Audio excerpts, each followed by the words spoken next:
What would you do if fate gave you a second life? One chance to undo every regret you ever had. In a world where strength decides everything, the weak are not pitied, they are erased. Almond Crochet knew this truth better than anyone.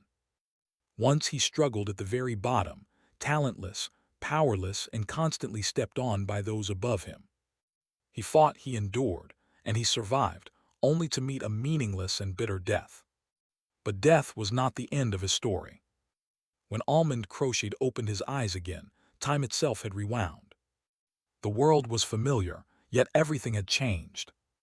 This time a system appeared before him, cold, absolute, and unforgiving. And within that system, he awakened a class that should never have existed. A legendary class, one that shattered balance and mocked common sense. While others cautiously struggled to survive, Almond Crochet began to hunt. Level after level, limit after limit, his growth became something terrifying. This rebirth was not for redemption, but for conquest. Reawakening, I ascend with a legendary class. One life wasted, one life to stand above all. In the year 2025, a global catastrophe known as the World Break struck Earth. Humanity was plunged into chaos, forced into the deadly Grand Abyss labyrinth. 25 years later, Earth became a battleground, ravaged by continuous dungeon breaks.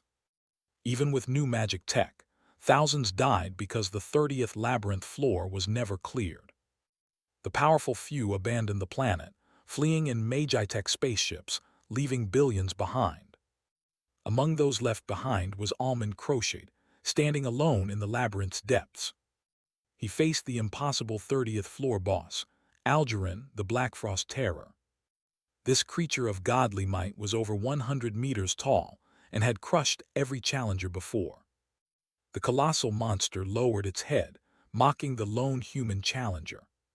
"Human, your tenacity is impressive. You keep escaping and challenging me." Algerin's voice boomed with cruel laughter, echoing through the frozen abyss. "But unfortunately, you lack the power to defeat me. This is your last attempt." Almond stood unconscious, yet his body moved, driven by his undaunted will alone. The beast pitied him. "Pitiful kid. If only you were born earlier, you might have changed fate."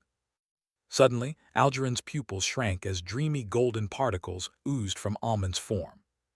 Almond tightened his grip. He could barely think, but he would not surrender. His sheer tenacity drove him to action, forcing his sword forward in a powerful stab.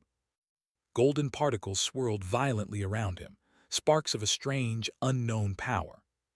The beast's mocking expression completely faltered, replaced by fear and confusion. Almond's eyes whitened, losing focus, as he uttered a single, chilling command. "Scatter away." What? How can he wield this power when he is just a mere? A torrent of golden red energy erupted, far beyond anything an adventurer should wield. The power Almond unleashed drowned the dreadful floor boss in pure transcendence. The mythical rank level 300 boss was shredded until it turned into mist. The terrifying boss scattered, forming a rain of blood that painted the landscape red. Almond fell, utterly exhausted and unconscious after the impossible victory. Shortly, a blurred, elegant silhouette appeared in the clearing. My, this is a surprise. You are an interesting one." She gazed upon Almond, scanning him closely as something unseen caught her attention. A system notification flashed above his body. Trait discovered, Tenacity X. An X-rank trait, this signifies limitless potential. It was this tenacity that allowed him to break the limits and wield transcendental power. "This toy is too precious to rot here. He will go to another Earth." As darkness enveloped him, Almond screamed a raw, primal cry of frustration and rage. Then a cold, mechanical voice echoed in his mind. "Transfer to another world commencing. Your memories will be sealed until the 10th floor of Grimworld's tutorial is cleared. Transfer, reincarnate, I'm not dead yet. Good luck. Welcome to the Grand Abyss Labyrinth, 1st floor. Not exactly a fun birthday party location." Almond was quickly surrounded by 3 classmates who had less than friendly intentions. The red-haired youth grabbed him, demanding the item he found in the starting area treasure chest. He spat on Almond, insulting his distinctive golden almond-colored eyes. Almond knew he couldn't win. This guy was a B-rank flame sorcerer level 1. They mocked him for picking the support role and getting a D-rank clergyman class. Smack, a punch landed, followed by the cold steel of a dagger pressed against his throat.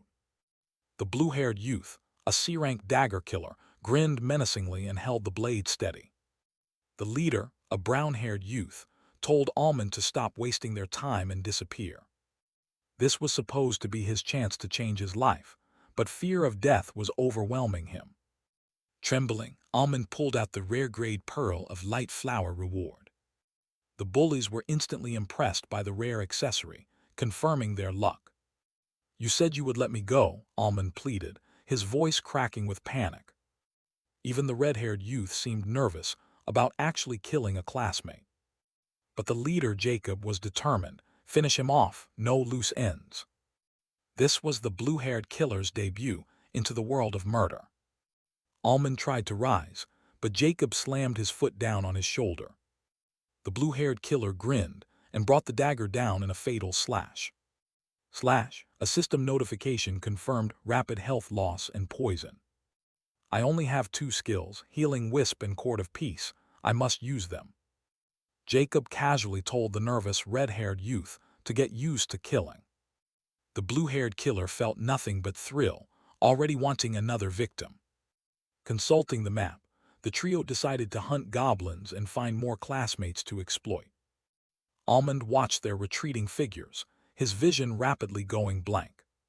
He managed to activate his skills, Healing Wisp and Whisper of Peace. But the poison was too strong, and his mana was completely drained. Was finding the treasure chest really the reason they decided to kill him? Death was imminent. He desperately searched for anyone to help him. "I don't want to die. This was my only chance to turn my life around." Beep, the final system message arrived. "You are dead." Then a strange notification appeared. Condition fulfilled. 10 years ago, the world experienced a massive catastrophe known as the World Break. As an unrecognizable notification appeared, strange calamities descended upon Earthart. 20% of the seawater vanished, causing drastic geographical shifts and new lands to form. Earthquakes and tsunamis raged, resulting in large-scale destruction across the globe. Yet humans and animals remained untouched, protected by a mysterious golden film.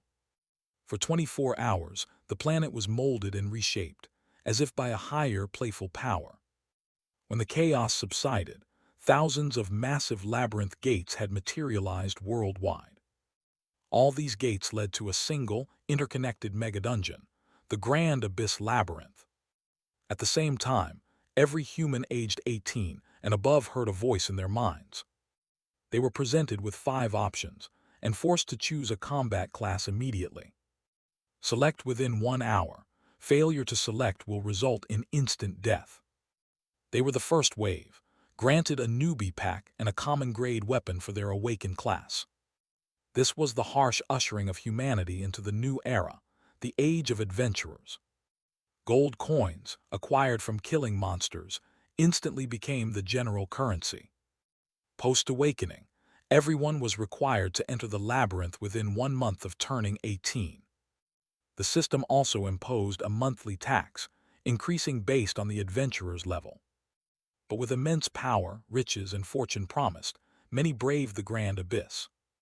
And many died trying, becoming fodder for the labyrinth's endless cycles. 10 years later, humanity was established, exploring the dangerous 10th floor.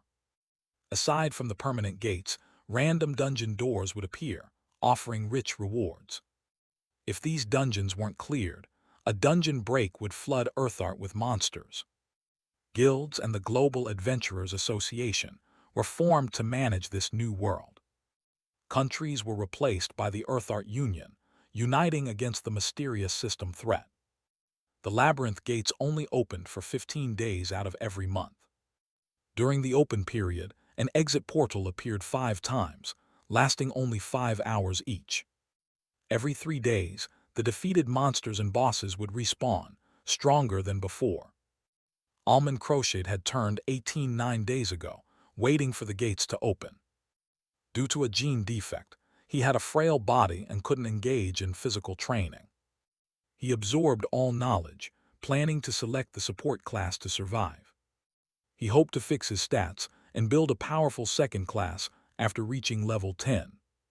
He even practiced physical enchantment with mana, though his low strength made it useless now. Opportunities were plenty, like equipping a soul core for powerful new skills. He believed success was possible if one was brave and hardworking enough. Or so Almond thought, until the last moments of his life were abruptly cut short. Then a unique notification, unique conditions fulfilled, special event triggered. Am I making things up? Is this just broken hope even after death? Suddenly he shot open his eyes, finding himself floating midair, enveloped in a powerful aura. Congratulations, you have awakened an SS rank class spirit dealer. Almond slowly descended, his injuries completely healed, feeling healthy and powerful. I am alive. He looked at his hands, feeling everything as perfectly real. Almond Crochet finally composed himself after the immense shock of his resurrection. He knew that survival meant preemptive action. His enemies wouldn't let him live. The fear that once controlled him vanished, replaced by cold, calculated rage. Since I am alive, you 3 pieces of trash are done for, no matter what. He took a deep breath and checked the reward for his near-death experience, a new class. The class perk alone was incredible, granting him a massive 150% boost to his mana capacity. The core skills revolved around harvesting spirits, using them for explosions, permanent stats, or crafting items. Almond felt a powerful new energy surge within him. This class was truly formidable. According to the map, he was at the southwest starting point of the labyrinth. He remembered the trio discussing their plan to head straight for the goblin settlement in this area. Very good, that's a perfect place to test my skills and execute them. He brought up his status screen. His base physical stats had increased significantly. His mana was now 250, 5 times what he started with, thanks to the new class perk. He had always possessed above-average focus and perception, but they hadn't saved him before. Now, he could almost be thankful to his betrayers for triggering this transformation. He entered Murky Woods, a small woodland area populated by level 1 to 3 dire wolves. The path ahead confirmed the trio had passed through, but they weren't alone. He soon encountered several dead dire wolves. Above the furthest carcass, a blue wisp hovered briefly, displaying a countdown before vanishing. Almond realized he had a limited window to harvest the spirits of the recently deceased. He needed to move fast and start collecting power immediately. He glanced at the holy staff the Academy had given him. It was practically useless.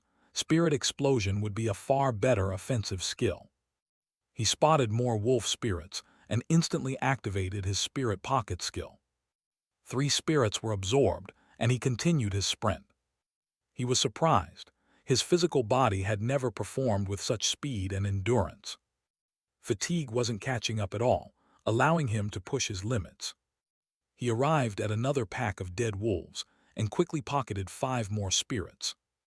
This wasn't just mana. Some unknown power was preventing fatigue from building up. Haha, this is awesome. Suddenly, a mythocrank innate talent awakened within him. He had witnessed the presence of oblivion, the maw of forgotten, yet managed to escape its grasp. His new talent, Air of Oblivion. The passive effects were unbelievable, halved consumption and doubled recovery for mana, stamina, and health. He was dumbfounded and overjoyed. With this passive, running would never consume his stamina.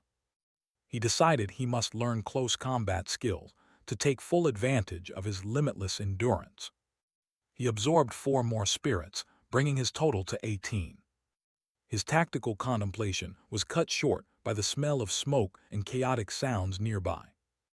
They had already started attacking the goblin settlement. 3 goblins were already dead. Almond harvested their spirits, filling his pocket. He watched Jacob chug a potion, realizing how they maintained their energy. Jacob, the son of an A-rank guild leader, was loaded with expensive external supplies. These weren't just recovery potions. Modern alchemy turned them into disposable weapons.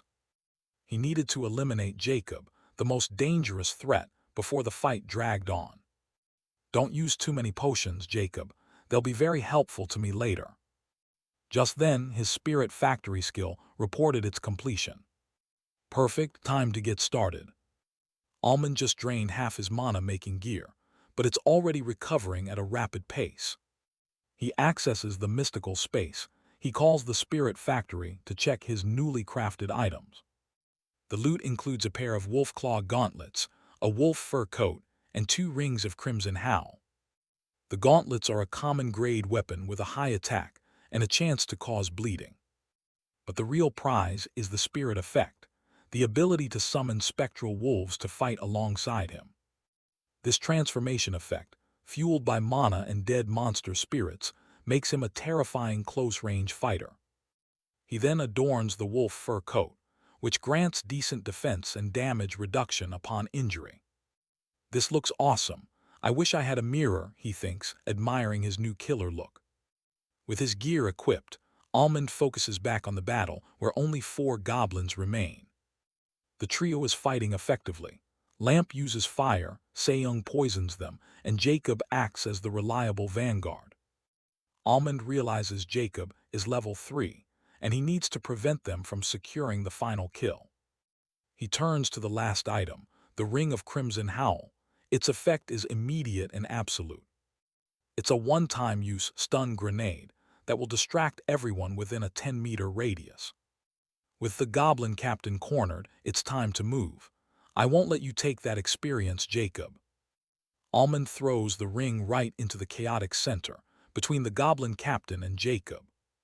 After the 5-second delay, the ring unleashes an unbearable howl, manifested as a crimson shockwave. Jacob, the goblin captain, and the others immediately cover their ears, frozen by the stunning sound. Almond, protected from the sound, uses this precious moment to dash into the stunned zone. He uses 2 powerful spirit explosions, ensuring the immediate death of his target. One wisp hits Jacob from the front, and the second impacts him directly from behind. Boom, boom, Jacob is instantly vaporized, leaving only a gruesome sight. Seong and Lamp turn, screaming in horror and shock at the sudden, inexplicable attack. His half-burned head lands with a sickening wet sound near Seong. Lamp screams again as Almond steps out from the shadows, the wolf gauntlets raised and ready. "Hi, Seong." Almond pierces Lamp's chest with the wolf claw, blood spraying instantly. Seong points his trembling dagger at Almond. "How are you alive? I killed you with poison." Almond smiles coldly. "Dark rule number 1, always confirm the death in a dungeon." Seong tries to negotiate, noting Almond's slightly trembling hand. "It's not fear," Almond grins. "It's excitement and the thirst to fucking continue living." "I don't want to die, and for that you will not live," he declares, his eyes turning frigid. Before Seong can react, the goblin captain spears him violently from behind. Seong collapses, unable to reach his potion, finished off by the monster he ignored. Almond watches the death, absorbing Seong's spirit wisp for personal confirmation. He turns to the goblin captain, a bronze rank level 5 monster, injured but healing. "You will be the first monster I kill, be honored," he says, then immediately cringes at his own dialogue. The captain is wary, exactly as Almond wants. He executes his combo. Almond lunges, driving both wolf claw gauntlets deep into the monster's forehead and neck. The level 5 monster falls dead, granting Almond a massive experience boost in gold coins.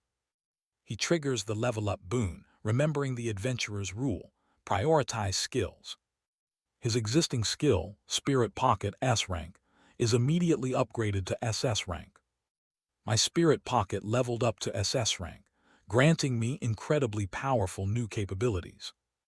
The new effect, Spirit Kodoku, allows spirits to devour each other to create a powerful spirit wraith. I need 20 spirits for the ritual, and with only 21 total, I must gather more before trying this. My spirit ring is strong for now, but its effectiveness against higher-level monsters will quickly drop off. Even a tiny surprise element is enough to give me a critical opening against a strong foe. Time to wrap up preparations before heading toward the glowing fairy mountain. After setting aside the spirits for Kodoku, I activated my S-rank class skill, Spirit Devour. Let's see what this S-rank skill can really do. I started by devouring a level 2 dire wolf spirit.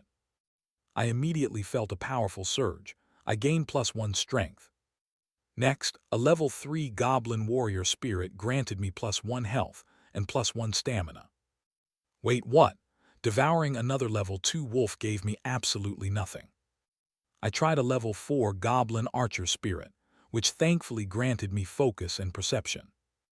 It seems the gains are related to the monster type, level, and perhaps my recent consumption. This is incredible. I can actively feel myself getting stronger without needing to level up traditionally. A level 5 Goblin Captain Spirit yielded massive results, +2 mana and +2 strength. I carefully calculated my remaining spirits, deciding which would be devoured and which saved for Kodoku. Another level 5 spirit, a Goblin Warrior, provided me with +2 stamina and +1 focus. My stats are already far beyond what anyone else at my current level should possess. With my skills tested and my stats boosted, I started walking toward the goblin colony. I focused my sight, zooming in on the distant area. There was a wooden tower with a fire atop it. That's definitely a goblin standing guard. I found the place I was looking for. But before I could reach the colony, I heard a sudden, sharp rustling sound nearby. My senses are sharper than before. I immediately infused mana into my wolf claw gauntlets. The gauntlets transformed instantly into 2 spectral dire wolves, ready to attack. Go, I commanded the spectral beasts to rush into the dense undergrowth. Wait, please stop. A voice cried out, causing me to halt the attack immediately. An orange-haired girl with a wand emerged from the bushes, looking surprised and relieved. She looked at my face, a flicker of recognition in her eyes. You, Almond, right? She was that girl from the academy who often kept to herself and was sometimes bullied. This was Natalia Lorzak, a bronze-rank adventurer level 4 with a mysterious class. Almond's internal alarm bells went off as he recognized the approaching figure. It was Natalia, one of his classmates, who seemed relieved to have finally found him. She immediately asked if he had seen Jacob's group, as they were supposed to meet near the goblin colony. Almond clenched his staff, forcing a neutral expression as he firmly denied seeing the missing students. Natalia then noticed the 2 spectral wolves flanking Almond, asking about the metallic, ghostly creatures. She explained she wasn't alone. Lily Darkwood was already scouting ahead, concealed near the colony. The mention of Lily immediately raised Almond's internal stress levels, knowing his situation just got complicated. He tried to bail, claiming he needed to hunt dire wolves, but his thoughts raced about potential suspicion. He realized his hasty retreat might look suspicious, especially since he came from the direction the others had vanished. Natalia stopped him, rubbing her chin in confusion. Where the heck did they go if Almond just came from there? Almond quickly lied, claiming he had bypassed the settlement entirely and was only level 2. Tired of waiting, Natalia proposed a team-up, the 3 of them tackling the goblin colony together. Almond hated the idea of exposing his skills, but couldn't pass up the easy EXP from the colony. Reluctantly, the 2 walked silently toward where Lily Darkwood was keeping watch. Suddenly, Lily emerged from her perfect concealment, noting the quality of Almond's equipment. Her outfit was a sleek, ninja-like robe, making her look both deadly and incredibly beautiful. Almond was shocked he hadn't sensed her presence, confirming her powerful phantom thief skills. Level 5 already. Her S-rank class meant she was already the Academy's best student and strongest combatant. Now the trio walked toward the colony, with Almond stuck awkwardly between the two powerful girls. Lily was sharp, unlike Natalia, making Almond's deception much harder to maintain. She was the top student and the city's greatest beauty, already scouted by a globally renowned, top-tier guild. Her influence was massive. Her parents held the highest ranks in the local Adventurers Association branch. Almond realized Jacob's influential father could easily leverage these connections to launch an investigation. He was the only common element, the person they met right before they vanished, making him the prime suspect. Lily pointed her dagger toward a nearby cave, suggesting Almond kill the wolf pack there to gain some easy levels. The area was rocky and open, perfect territory for a pack of wild predators near the mountain's base. "All right," Almond replied flatly, preparing to head toward the cave entrance to deal with the wolves. But Lily insisted they would come along to watch and keep an eye on his performance.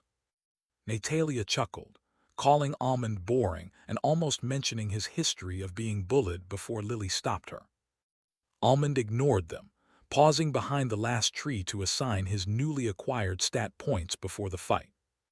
Almond reviewed his status, focusing on improving his mental capabilities first. But stat points were flexible, and he had a battle plan already in mind. He decided to allocate the points into raw physical power, strength, and health. "All right, I am going." Almond stepped out of the shadows of the woods. Unfortunately, one dire wolf was already awake and spotted him immediately. The howl woke up the rest of the pack, a dangerous group of 5 level 4 beasts. "If I kill this whole pack alone, I should finally hit level 4. Suddenly, a subtle, ethereal whisper echoed directly into his ear. "Do you need help?" It was Lily, using the advanced technique Magic Whisper. To master that technique, her focus and perception must be incredibly high. Almond knew he had 9 days to prepare, and he wasn't going to waste this chance. "Lily may have potions, but I have my newly empowered physical enchantment." Hidden in the trees, Natalia rubbed her chin, watching the confrontation unfold. "He's only level 2. Do you really think he can handle 5 dire wolves by himself?" "I don't know. I never saw him do anything remarkable at the academy," Lily replied. Natalia chuckled, recalling how pathetic he used to be in physical classes. He was always tired, stumbling, and getting bullied easily back then. Lily studied Almond's back as the fight began. "He doesn't look frail now." Almond initiated the fight by summoning his 2 spectral dire wolves. Simultaneously, he cast a holy blast at the pack's strongest member. The holy orb struck true, causing a powerful explosion of light around the alpha wolf. "Wait, I can use my mana to actually heal my spirit wolves." His spectral wolves were stronger, able to regenerate instantly with his massive mana pool. The wounded alpha, eyes bloodshot, dashed straight for Almond, seeking revenge. Almond reacted instantly, ducking and weaving to avoid the deadly charge. He clenched his fist tightly, channeling 10 points of mana into a single, devastating punch. Physical enchantment activated. Almond delivered a brutal uppercut to the beast's head. Blood splattered everywhere, painting Almond's face crimson as the wolf died instantly. That was almost too easy. The system confirmed the kill and his level up to 3. He immediately finished off the second struggling wolf with another holy blast. Almond healed his spirits instantly, then joined the melee against the final 3 wolves. Lily watched, eyes wide with professional shock. His physical enchantment is perfect. This level of precision requires 50 perception. How is he doing this without a known skill? Natalia was simply bewildered by his sudden transformation into a brutal warrior. Almond quickly devoured 1 spirit for a stamina boost and stored the remaining 4. He turned and walked toward the 2 girls, sensing their different, cautious gazes. Almond felt anxious. He wasn't sure he could defeat the high-perception assassin Lily. Lily spoke first. "We can wait for you to recover your mana. You can meditate." Almond nodded and closed his eyes, pretending to meditate deeply. He didn't need to meditate. His innate talent recovered mana automatically and swiftly. Almond finished meditating, his incredible innate talent doubling his mana recovery rate. After 2 minutes, Almond stood up, feeling completely refreshed and ready to move. Lily took charge, detailing the enemy, 20 goblins including 4 level 7 elites. Natalia will use her decoy skill to lure them out from the front gate. You and I will attack from the back, targeting the archers and mages first. Almond confirmed the strategy. Got it. What happens after we eliminate the backline? Lily pulled out 2 sleek daggers. The rest is just cleanup. I've run simulations many times. Almond noticed the daggers, recognizing their extraordinary, high-grade quality. Natalia grinned and activated her skill, ready to start the action. With a flash of light, a perfect duplicate of Natalia stood beside her. Almond confirmed her class, B-rank Mirage Witch, a powerful decoy ability. The team moved out, with Natalia taking cover near the front gate. The goblin colony was a crude village of wooden huts and a central watchtower. The clone walked boldly toward the closed wooden gate. A level 6 goblin archer on the watchtower spotted the clone and raised a blowhorn. The clone threw a flask of flame, targeting the gate and the flanking trees. The gate and nearby trees instantly burst into violent flames. Aggravated, a large group of goblins, including the chief, rushed out. They chased the decoy, which ran at full speed into the deeper woods. The remaining goblins frantically scrambled to put out the raging fires. Lily and Almond jumped over the back wall, landing silently on the wooden bridge. Lily launched her glowing daggers toward the level 7 goblin mage. Both daggers struck, but the mage used a healing skill to barely cling to life. Lily grit her teeth, realizing her simulation failed. She quickly adjusted her aim. Almond commanded his spirit wolves to pounce on the level 7 goblin archer. Almond rushed forward, delivering a powerful, finishing kick to the archer's head. Almond used a spirit explosion on the struggling goblin mage, eliminating it completely. Right as the explosion sounded, Lily released her arrow, killing her target. Almond confirmed his level increase, having successfully reached level 5. The explosion alerted the remaining goblins, who screamed and charged toward them. Almond used Spirit Devour, gaining stat points, and allocated them all to strength. He rushed forward, physical enchantment active on his arms and legs. Lily simultaneously eliminated 2 goblin archers trying to fire from the back. Almond was instantly surrounded by 9 goblins, dodging their attacks easily. He zipped behind the goblin mage, delivering a killing kick to its head. I'll finish them off. Thanks for gathering them, Lily's voice sounded close by. Lily's figure was suddenly clad in vibrant purple lightning. She moved in a zigzag blur, beheading the remaining goblins instantly. Almond watched the incredible display of speed and skill, his eyes blazing with admiration. Natalia should be coming back soon. The raid was a resounding success, pushing Almond to level 6. Almond felt a rush of power as he allocated all 3 available stat points into strength. Lily quickly chugged a mana potion to recover, skipping meditation. She turned to Almond, asking how he mastered physical enchantment so quickly. Almond explained that he designed his own training method to master the skill. Lily's eyes widened in disbelief. You can't be serious, you designed it yourself. Almond remained flat and composed. I have no reason to lie about this. Lily felt a strange conviction that he was telling the truth, despite the impossibility. She pressed him for details. What exactly was this training regimen? I learned that infusing mana into chakra points is key, but I had to spread mana to find them. Lily immediately interrupted, eyes trembling. Spreading mana causes unbearable pain. How could you sense the points through that agony? There are countless chakra points. Almond gave a wry smile. He spent 3 days in sheer, fruitless pain before succeeding. He knew he needed strength to survive, especially since he chose a support role. Lily involuntarily felt admiration. No one else had the will to endure that hellish training. Almond cracked his index finger and turned towards the gate. Natalia's here. Behind her mask, Lily grinned.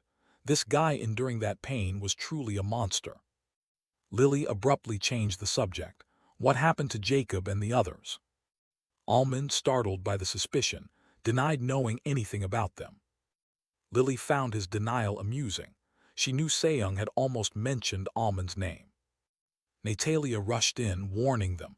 The goblins are returning, get ready. Lily quickly prepared her bow, ready to strike the incoming enemies from afar. Meanwhile, Almond devoured the captured spirits, seeking further stat gains. He gained focus, health, and stamina from the level 6 mage and level 7 guardian spirits. The loud, guttural roars of the arriving goblins echoed through the gate. The goblin chief furiously roared, rushing at full speed, its giant club glowing with dark energy. Lily, without hesitation, fired a powerful arrow directly at the incoming chief. The chief swung its club to intercept, causing the arrow to explode and damaging the weapon. Almond seized the moment, sacrificing a wolf spirit to trigger spirit explosion. The explosion unexpectedly turned crimson. The rare bleeding effect had activated. Natalia exclaimed in shock at the sudden, powerful scarlet blast. The goblin chief was gravely injured and bleeding profusely from the dire wolf's effect. Goblin warriors and guardians rushed forward with bloodshot eyes, seeking revenge. Almond grinned, rushing into the fray with his fists gleaming from physical enchantment. His movements were swift and deadly. He exploded a guardian's head with a powerful kick. He ducked a sword slash and instantly followed up, shattering a warrior's skull with a punch. Lily joined the melee, swiftly eliminating the goblin mage before drawing her daggers. She sliced through a goblin warrior, reaching level 7 in the process. Natalia quickly summoned light pebbles, damaging the remaining monsters to secure some EXP.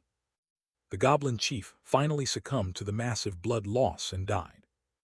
Almond finished off the last guardian, reaching level 7 and triggering a level-up boon. Natalia wryly smiled, calling them both monsters. And why do you love exploding heads, Almond? Almond flatly replied that exploding heads guaranteed death for most monsters. Lily suggested resting in the nearby wooden huts, hoping to find useful items.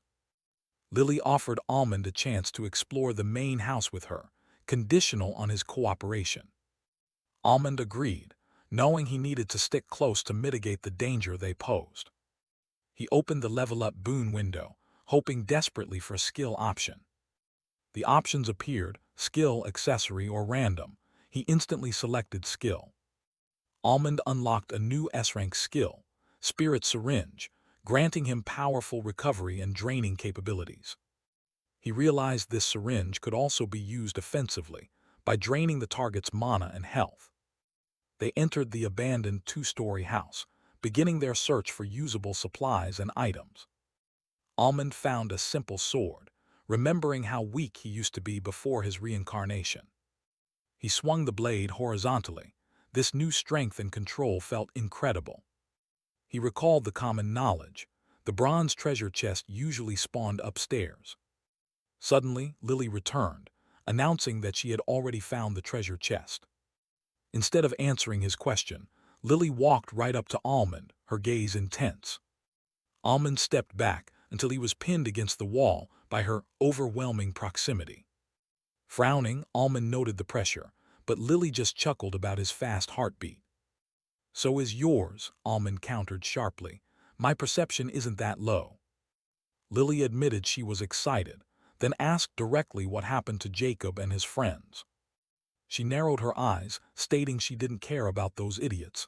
She only cared about him. Almond silently analyzed her sincerity, concluding that she truly wasn't scheming against him. Trusting her instinct, Almond confessed coldly, "I killed them." He explained they tried to kill him first, and he had to eliminate the future threat. Lily broke the silence, stepped back, and handed him a defensive uncommon rank ring. Lily looked at him intensely. "From now on, you're not a nobody but my partner." "Partner?" Almond asked, his face showing genuine confusion at the sudden change. Lily removed her mask, revealing her stunning, cool beauty and charming smile. She closed the distance until her lips were inches away, whispering, "In other words, my boyfriend." Almond frowned, asking seriously, "Are you messing with me right now?" Lily chuckled, explaining she was genuinely attracted and wanted to experience new things with him. Almond asked if he had a say in this decision. Lily simply replied, "No." Deciding to play along, Almond pulled her closer and gave her a quick peck on the lips. Lily froze, completely stunned, her ears turning bright red with shock and embarrassment. Almond realized her reaction, confirmed she had a hidden motive he couldn't grasp yet. Lily wryly smiled, put her mask back on, and admitted it was her very first kiss. "So was mine," Almond replied, following her out of the house utterly bewildered. He wondered why this eccentric girl who had everything was suddenly interested in him. As they left the house, Natalia spotted them and called out to ask about their finds. Lily nodded, telling Natalia to search the other huts while they went to rest. Natalia grinned happily and dashed off to search the next hut immediately. Almond sat against a tree trunk, reminding Lily that Jacob's powerful father would soon investigate. "Did you forget about your girlfriend already?" Lily teased playfully. Almond admitted wryly, "This feels unreal. I was ready to kill both of you earlier." Lily sensed his intent, then boldly sat on his lap, wrapping her arms around his shoulders. Almond was startled, prompting Lily to reveal her passive skill, Phantom's sixth sense. Lily assured him that, as her darling, she would use her influence to protect him from investigation. Almond worried about Natalia, noting she had associated with Jacob and might reveal too much. Natalia emerged from the third hut, eyes wide with shock at their intimate position, rushing toward them. Natalia looked incredibly uncomfortable. What was going on between Almond and Lily? Almond noticed her strange expression, realizing something was definitely off about her reaction. "We got into a relationship just a few minutes ago," Lily stated calmly. Natalia's eyes immediately started tearing up. "But, you know my feelings." Almond gave a wry smile, recognizing the painful realization. She was in love with Lily. Lily stood up, explaining that while she understood, she was ultimately attracted to men. Lily gently caressed Natalia's cheek with a soft, sincere smile. "I won't stop you from loving me, but you have to accept my feelings too." Natalia angrily wiped her tears, shooting a venomous, hateful glare at Almond. "How is this possible? You two only just met and talked for the first time today." Almond raised his hands in surrender. He was still trying to process the situation himself. "See, he doesn't even love you," Natalia insisted, challenging Lily. Lily turned to Almond with deadpan eyes, challenging him directly. "So you don't feel attracted to me?" "No, no, that's not what I mean." Almond quickly corrected her, panicking slightly. "You are the most beautiful girl I've ever seen," he admitted, giving her an appreciative look. Almond's smile vanished. His golden eyes gleamed sharply as he shifted the focus. "I was a weak nobody who died because of some trash and bad luck," he stated somberly. "Fate brought me back, and now I refuse to die again. I want to thrive." He looked at Lily. "Do you think you would put your life on the line for me right now?" "I can put my life on the line for Lily," Natalia suddenly interrupted with gritted teeth. Almond ignored the interruption. He needed someone who would truly have his back. "I want someone I can completely trust, someone who always has my back in this world. You are the first person who got this close, and I feel your sincerity. You acted on impulse, and that's good. That's why I will extend my trust to you." "Will you do the same?" he asked, solidifying the pact. Lily's dark blue eyes sparkled. She walked toward him with a wide, excited grin. "You are making me fall for you more and more, darling," she purred, wrapping her arms around him. She then planted her lips on his, confirming their bond with a passionate kiss. Natalia watched in absolute horror, screaming, "Lily's first kiss, no." Lily chuckled, linking arms with Almond and winking at Natalia. "That wasn't our first." Natalia stomped her feet angrily, her face flushed. warning them not to start fucking now. Both Almond and Lily immediately blushed bright red at Natalia's outrageous comment. Natalia went back to scavenging, while the new couple rested quietly under a nearby tree. Almond focused on his stats, deciding to dump his points into strength for maximum offensive power. "Here are my current stats, Almond. Take a look," Lily said, sharing her screen. Almond realized that true trust required full transparency, even regarding his own status. Lily's stats showed her as a level 7, bronze rank Phantom Thief S. "Pretty good," Almond noted. Lily mentioned they would visit 5 important spots, plus a secret, hidden location on the mountain. Almond realized she must be talking about White Pollen's randomized lair. His knowledge was invaluable. Finally, Almond shared his status, revealing his ultra-rare class, Spirit Dealer SS. Lily's eyes widened in profound shock at the rarity and rank of his powerful class. Lily was amazed. Getting an SS rank class right away was completely unheard of in their world. Almond disagreed, suggesting that perhaps others simply chose not to reveal their true rank. He theorized that S rank might be the natural maximum, requiring special conditions for anything higher. Almond added that fulfilling certain event conditions could potentially rank up any existing class.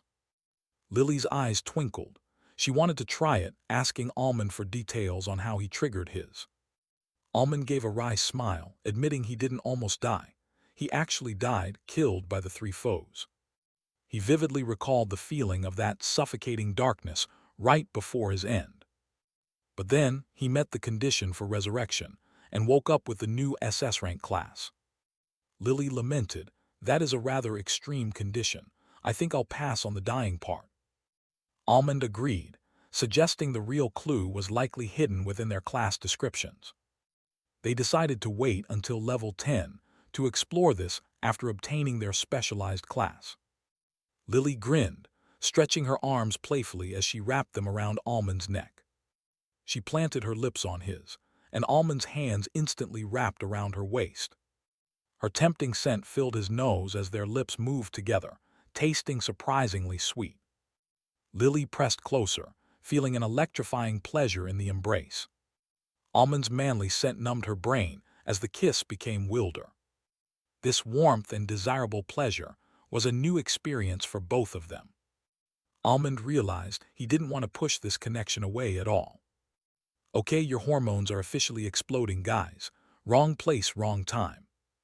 Silence. Almond and Lily instantly pulled apart, looking completely embarrassed.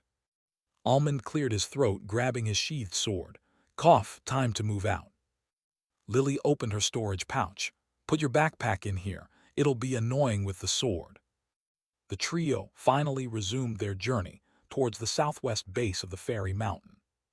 The mountain was massive, standing 6 kilometers high and dominating a huge area. Lily asked Almond about their first raid site, trusting his comprehensive planning skills. Almond declared they would hit the bronze rank nest of Willowbees first. The goal was to reach level 10 quickly, to trigger their specialized class initiation. They had to hurry, because once 24 hours passed, the monsters would double in number. "Thank you for carrying me in advance, heroes," Natalia cheekily interjected. Almond smiled deviously. "Nah, Natalia, you will be our key player." Natalia shuddered. "The hell are you planning now?" Lily held back a laugh, patting Natalia's shoulder. "He will surely lead us well." Natalia dramatically lamented her fate. "First my love, now my body. Fine." As they walked, Almond pulled out a detailed, magical parchment map of the mountain. The map listed all the major and secret locations, from bronze to silver rank areas. Almond warned them they would be spending 3 days here, and they wouldn't be alone. Lily prepared herself. If they encountered another group, they would assess their power and conduct first. Almond tapped the Willowbees area on the parchment, summoning a detailed description box. Their final alert: they had to watch out for the bronze field boss, the Blade Mantis, as they entered the territory. The labyrinth's first floor caps out at silver rank level 10, requiring an advancement trial to proceed. Almond needs to hit level 10 fast, and the Willoughby nest is the quickest, most dangerous way. He calculated the exact EXP needed. It's time to hunt high-level monsters exclusively. Entering the towering tree area, the trio immediately spots trouble and hides. "Shoot, there's already another group here," Natalia whispers urgently. Almond and Lily cautiously peek out from behind the tree to observe the strangers.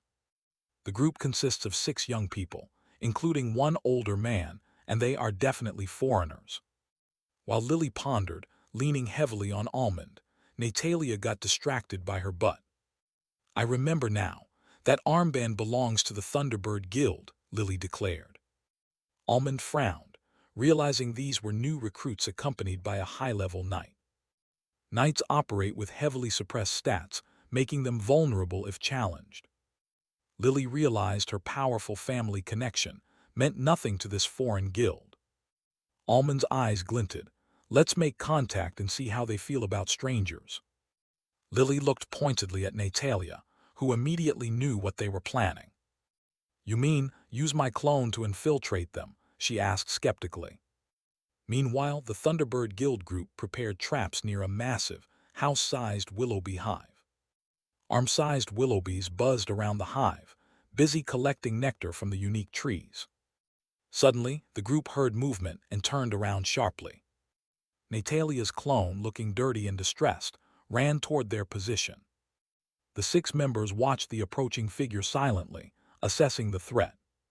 The male recruits immediately focused on her bouncing cleavage and revealing mage dress. "Horny bastards," the real Natalia thought with disdain. The clone stopped, heaving deeply, and forced a weak, apologetic smile. "I'm sorry to disturb you, but I got separated from my group by a blade mantis." Henry, the knight, frowned, demanding to know if she had led the monster to them. She hesitantly shook her head, then her eyes welled up as she begged them for safety. The blond young man, Zoran, stepped forward with a dashing smile, eager to help. "A fair lady like you shouldn't wander this dangerous mountain alone," Zoran declared smoothly. The knight Henry immediately objected, reminding Zoran of their mission. "I said we can," Zoran countered, flexing his authority as the vice-guildmaster's son. Henry internally cursed the playboy, but knew he couldn't defy his superior's son. The rest of the group stayed silent, though the other boys kept glancing at the mage. Zoran gently grabbed the clone's shoulders and sat her down near the boulder. "This plan is going even smoother than expected, thanks to this idiot playboy." "I'm Natalia, thank you, Zoran. Can you help me find my friends, please?" "The blade mantis is our priority.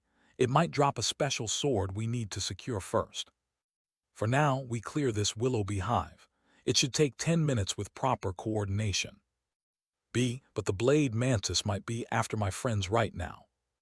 We just need to slip past them without being discovered before we head deeper." "Please, Zoran, I'm worried sick about my boyfriend. I'll be eternally grateful if we go now." Suddenly, a stinging pain hit her cheek as Zoran angrily slapped her. "Bitch, you have a boyfriend, and you expect me to save him. I'll have fun with you when we camp. If you satisfy me, I'll save your friends." She watched in horror as her clone's hands were trapped in the mana-disrupting handcuffs. "That's it, this bastard needs to die. You better be careful now, you piece of garbage." Then the clone exploded. Arg, what the fuck? Zoran, being the closest, was injured by the blast. The 3 recruits recoiled in slight injury, while the experienced knight remained unscathed. Meanwhile, Almond and Lily were already 100 meters away, carrying Natalia's real body. Lily had positioned herself and aimed straight at the giant beehive near that group. The moment she heard the explosion, she released the arrow. The arrow zipped through a worker bee before hitting the colossal beehive the size of a house. "Hit the beehive, kill that bastard." "Well, what happened? What did they do?" "I already handled the distraction, but seriously, were they that awful? That blonde bastard called Zoran is apparently a big shot's son. Even the silver-rank knight has to obey him because of his connections. That piece of trash slapped me and tried to rape me. He even put sealing handcuffs on my clone to prevent escape. She hung her head down, her breathing uneven. That piece of trash. Sorry, Nat, you did well. Lily hugged her tightly, caressing her back. We'll deal with him. Rest for 5 minutes. That group is busy fighting off the Willoughby swarm now. Almond looked towards the commotion. A large defensive barrier covered the group. It seems they decided to stay and fight the Willoughbys instead of running. That silver rank knight's barrier can protect them for an hour, even from the Queen. They want the 4 new recruits to deal with the bronze rank Bs for the EXP. Almond wondered, what if I use 10 spirit explosions at once? What if I stack them? But it wasn't wise to stay here and collect spirits while the enemy was attacking. We have to move away from them and start killing Willoughbys at another hive. He looked into the mysterious spirit Kodoku pocket, where he had stored 20 spirits. Goblin, Direwolf, and the spirits of Jacob, Lamp, and Seung were all fusing inside. I wonder what would come out from this Kodoku process. After putting some distance between themselves and the guild, the trio went deeper into the forest. Almond knew staying near that silver rank knight was too risky, despite the potential free spirits. They bypassed several dangerous hives until they finally reached their target, 600 meters away. Lily quickly took out her bow and aimed at the house-sized Willoughby hive hanging 60 meters above the ground. Natalia hid behind a large rock while deploying her clone right beneath the hive as bait. Almond also summoned his spectral wolves to assist the clone in taunting the incoming swarm. The strategy was simple. The bees would always target whatever was closest to them. Seconds later, Lily released the arrow, killing a level 7 worker before piercing the enormous hive structure. The hive immediately erupted. A heavy hum vibrated the air as the workers flew straight toward the clone. Almond captured the spirit and instantly used a spirit explosion right below the fleeing clone. The clone barely escaped the blast radius, but 3 approaching Willoughbys were caught in the massive explosion. 2 workers were instantly killed, and another was heavily injured by the blast radius. Meanwhile, Lily began rapidly firing mana-empowered arrows, piercing multiple workers with each shot. Once 15 workers died, the much larger, venomous Willoughby guards erupted from the hive. 10 monstrous guards of levels 8 and 9 flew rapidly towards Almond and Lily's positions. Dodge their stings, Almond commanded, unsheathing his sword with a look of pure thrill as he rushed forward. 4 black venomous stings shot toward Almond as he aggressively charged the enemy line. Almond destroyed 1 sting with his sword, moved at high speed, jumped, and stabbed a guard right through the head. Physical enchantment activated, allowing Almond to slice the gigantic guard completely in half from head to tail. He immediately parried a piercing claw attack, moving the sword so fast that he sliced the second guard into 2 pieces. Lily was momentarily stunned by Almond's sudden skill, but quickly turned to face her own 3 incoming guards. Almond used 2 more spirit explosions, utilizing the spirits of the defeated level 7 workers. 1 blast turned special, oozing a green spark that poisoned and killed 3 Willoughby guards instantly. Almond anchored his legs and launched himself high, piercing a guard from below, soaring toward the hive structure itself. He stacked 5 Willoughby worker spirits directly onto the hive and triggered the ultimate spirit explosion skill. The Queen, already emerging due to the losses, was caught directly in the devastating blast. The massive hive was destroyed, and the injured Willoughby Queen shrieked as she fell through the debris. Almond's eyes glinted as he used his new skill, Spirit Syringe, targeting the falling Queen. The syringe rapidly began to fill with the Queen's energy, achieving 20% capacity in just 1 second. Almond landed on the ground as Lily appeared beside him, having finished off the remaining guards. Natalia also arrived, ready to fight the remaining enemies. They had all successfully leveled up. "Let's do this," Lily smiled, chugging a mana potion before dashing forward with her daggers. Almond joined the fight, slicing through the remaining workers while waiting for the Queen to descend. Seconds later, The injured and poisoned queen descended. Her vitality was already down to 67%. Almond prepared to rush the queen, but the spirit syringe surprisingly vanished and reappeared right in front of him. The fight was swift. Natalia used mirage blindness, causing the queen to see multiple illusions of them. With its attacks missing, Almond and Lily finished the Willoughby queen off with one coordinated strike each. Almond quickly absorbed the spirits, stating they needed to change location and find a perfect hiding spot. He explained that he was looking for a wide, hollow tree trunk that could serve as a secure hiding place. A minute later, they found a hollow tree. Almond carved a door and the trio quickly slipped inside.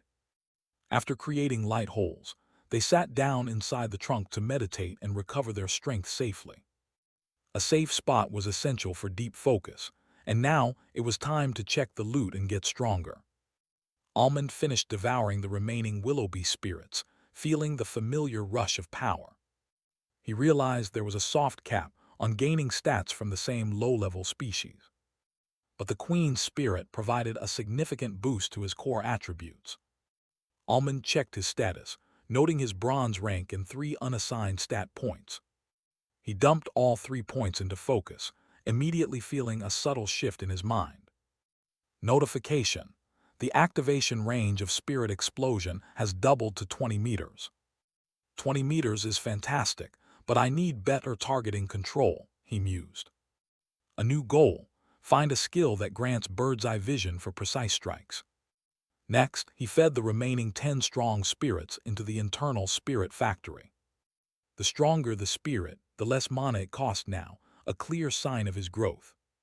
Unlike before, the factory displayed a timer, 1 minute and 42 seconds until production. Almond quickly entered meditation to recover his heavily depleted mana. After recovering mana, the trio quenched their thirst and rested their stamina. 5 minutes later, they were ready to move and locate the next hive. It took them just 5 minutes to clear the next Willoughby nest entirely. Natalia watched Almond's masterful swordplay with genuine awe. "How are you so good? You couldn't even hold a sword correctly before," she exclaimed. Almond swung his weapon smoothly. "The sword just feels right, like I was born to use it." They decided to take a short rest before hunting the final 2 hives needed for level 10. They found a pond perfect for resting, but immediately spotted a huge, dangerous threat. The trio quickly scurried away and found a hollow tree trunk for cover. "A blade mantis. They are incredibly perceptive and hunt from 50 meters away," Natalia whispered. Almond confirmed that its sense of smell was weak, but its vision and aura sensing were terrifying. Lily agreed, noting that her invisibility skill alone wouldn't be enough to ambush it. She needed the advanced mana shroud technique to seal her aura completely. "We can kill it," Almond stated suddenly, cutting through their anxiety. "Are you serious? It's twice as strong as a queen," Natalia challenged, rolling her eyes.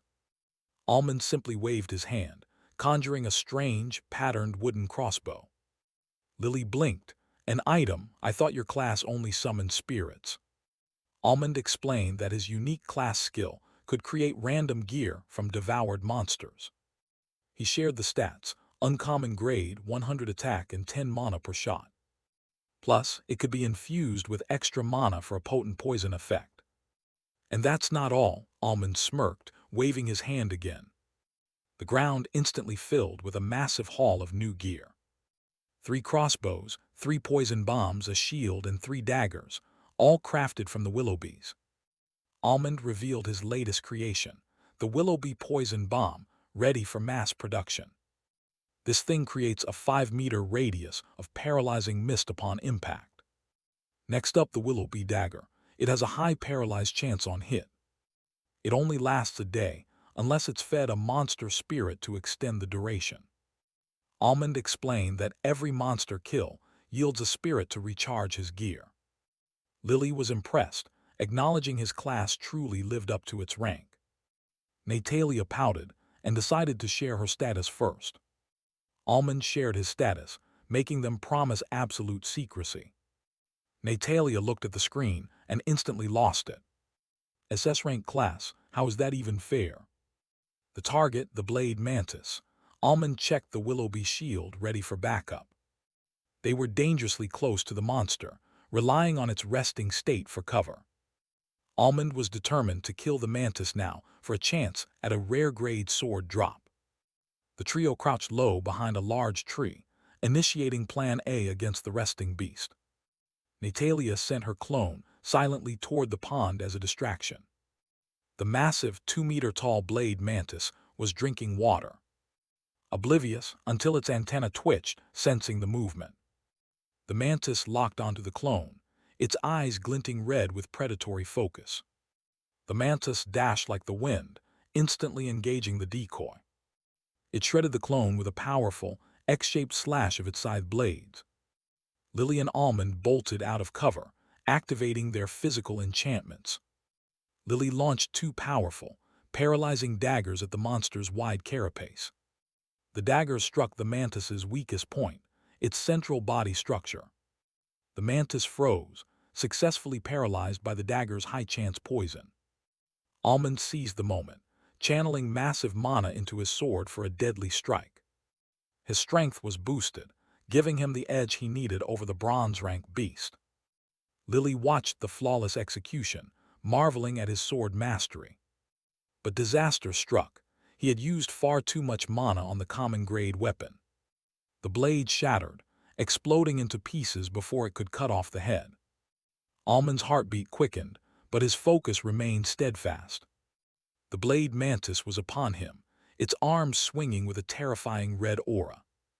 Almond knew this was the moment. The shield was his only defense. The mantis couldn't dodge the stacked spirits while mid-attack.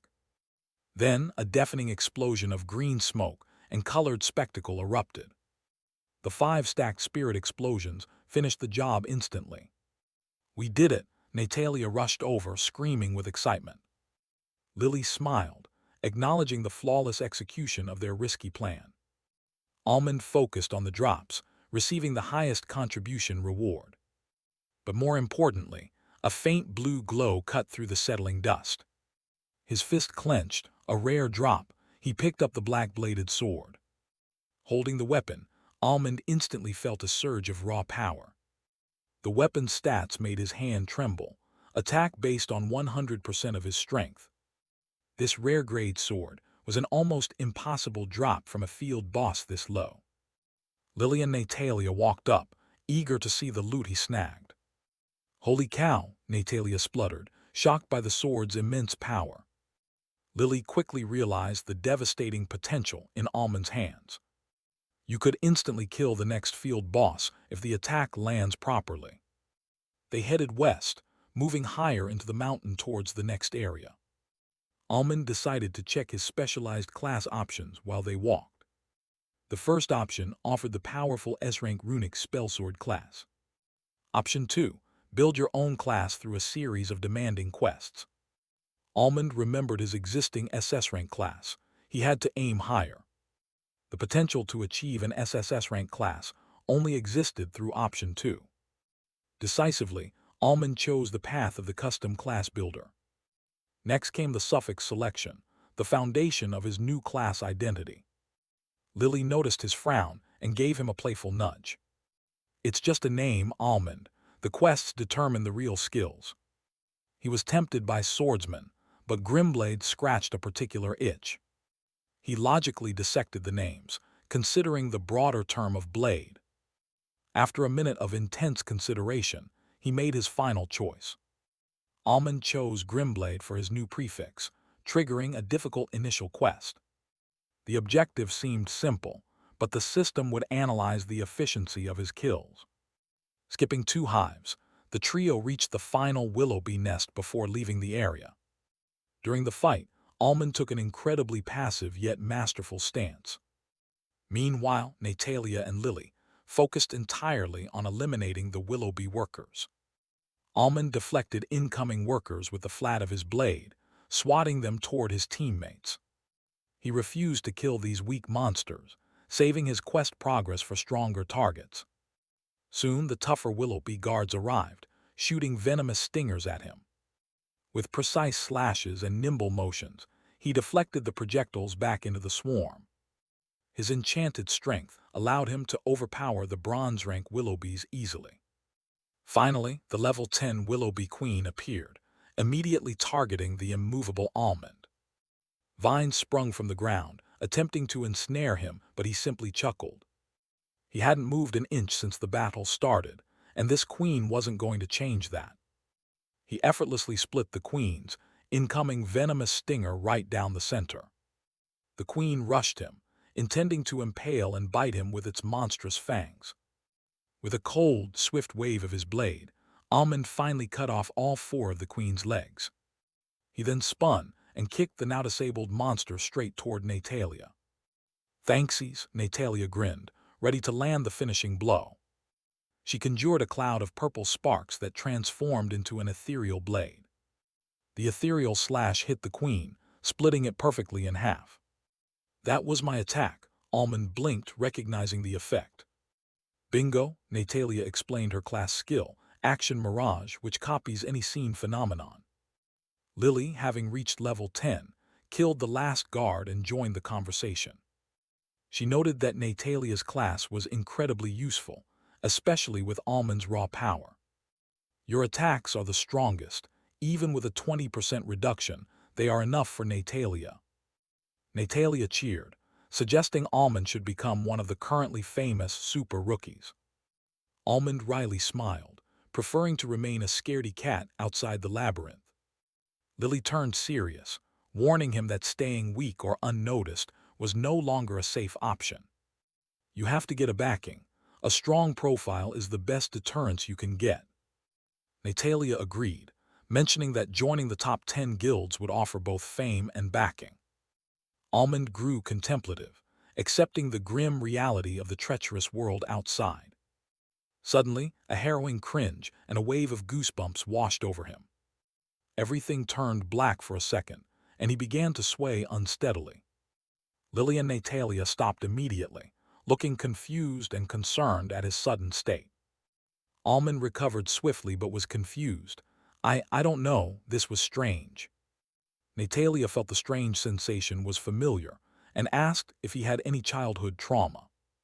Almond denied any traumatic memories, explaining his parents disappeared when he was 8. Natalia insisted the occurrence happened for a reason, demanding to know what he was thinking. "I was thinking about how shitty the world is," Almond chuckled dryly, shrugging it off. With everyone at level 10, they left the hive to complete their rank advancement quests. The advancement quest was straightforward: eliminate 10 silver rank monsters. Leaving the nest of Willowbee, the trio entered the Fairy Mountain's second, more dangerous area. They had arrived at the infamous cavern of Glassblaze Bears, home to silver level 1 to 3 threats. This shimmering cavern was a dangerous labyrinth of jagged crystal walls and flickering lava pools. They chose the southwest entrance, and Almond quickly pinpointed their location on the map. "We're near Area 25. A short walk north should bring us right to a group of bears," he informed them. Lily confirmed the strategy. The Glassblaze Bears were tough and fiery, but thankfully slow. Natalia worried about Almond's sword, fearing the lava attacks would ruin its durability. "Then I just have to be faster. One attack is all I need," Almond replied, gripping his weapon. Ahead, 8 Glassblaze Bears shimmered under the crystal light, led by a massive elder. The elder's fiery core pulsated, an intimidating, molten heart ready to explode. Almond signaled Natalia to use her clone skill to draw the creature's attention first. The bears roared instantly, enraged by the sudden appearance of the decoy.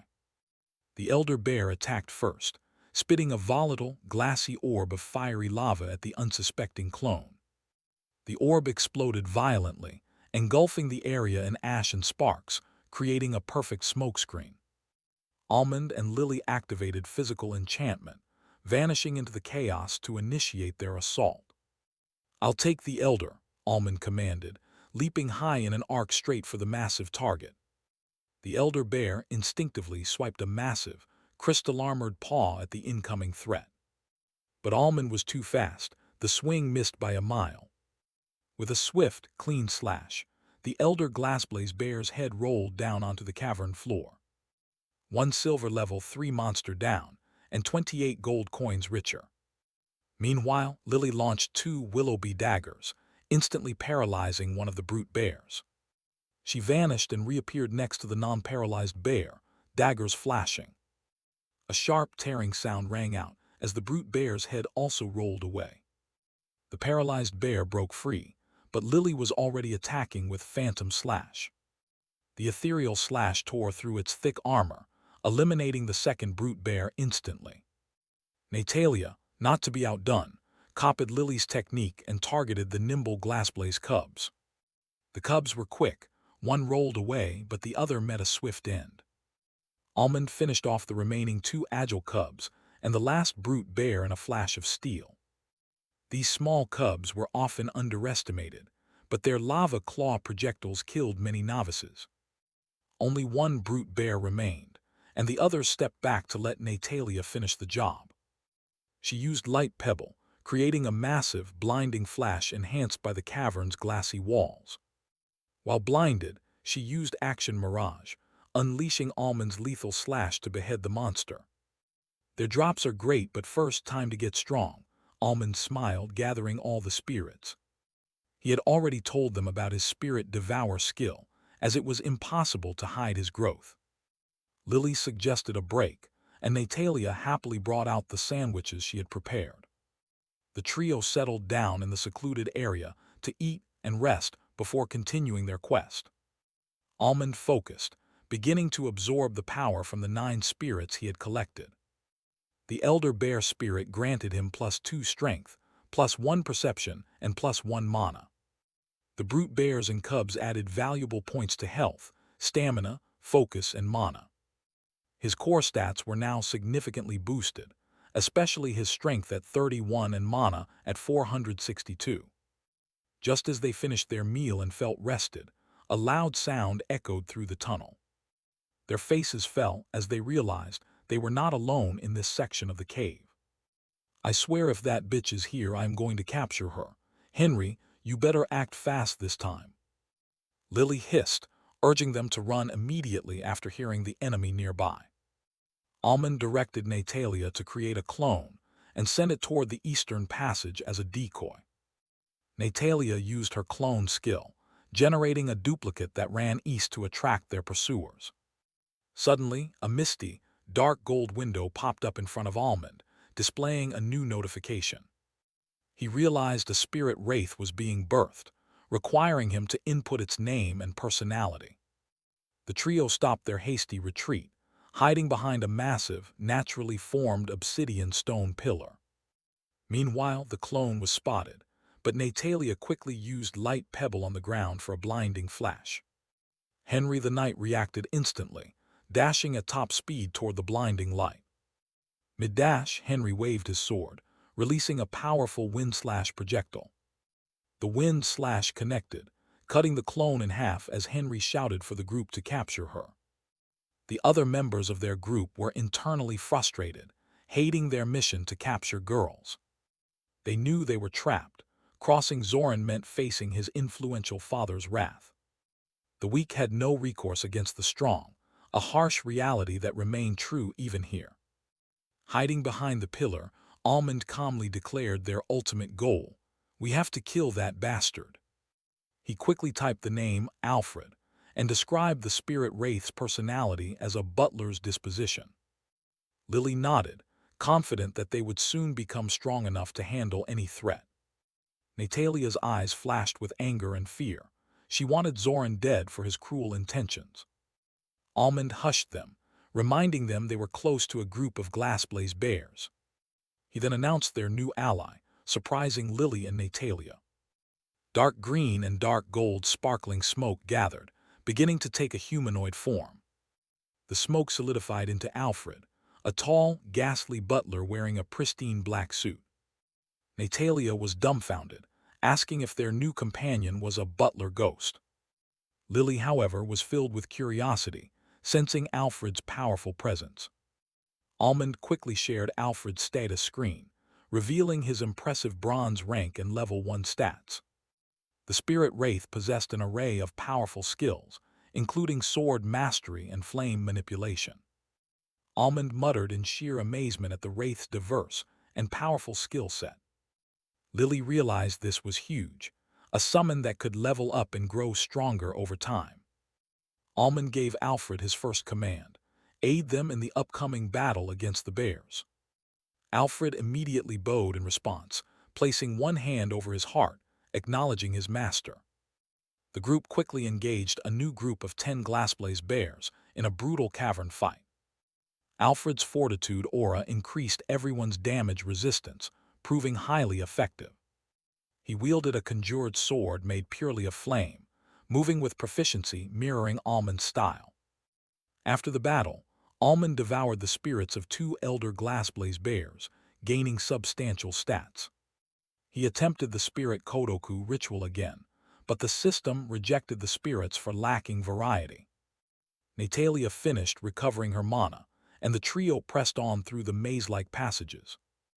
They continued killing bears, navigating the intertwining passages of the labyrinth's 10th floor. After hours of fighting, the trio finally completed their silver rank advancement quest.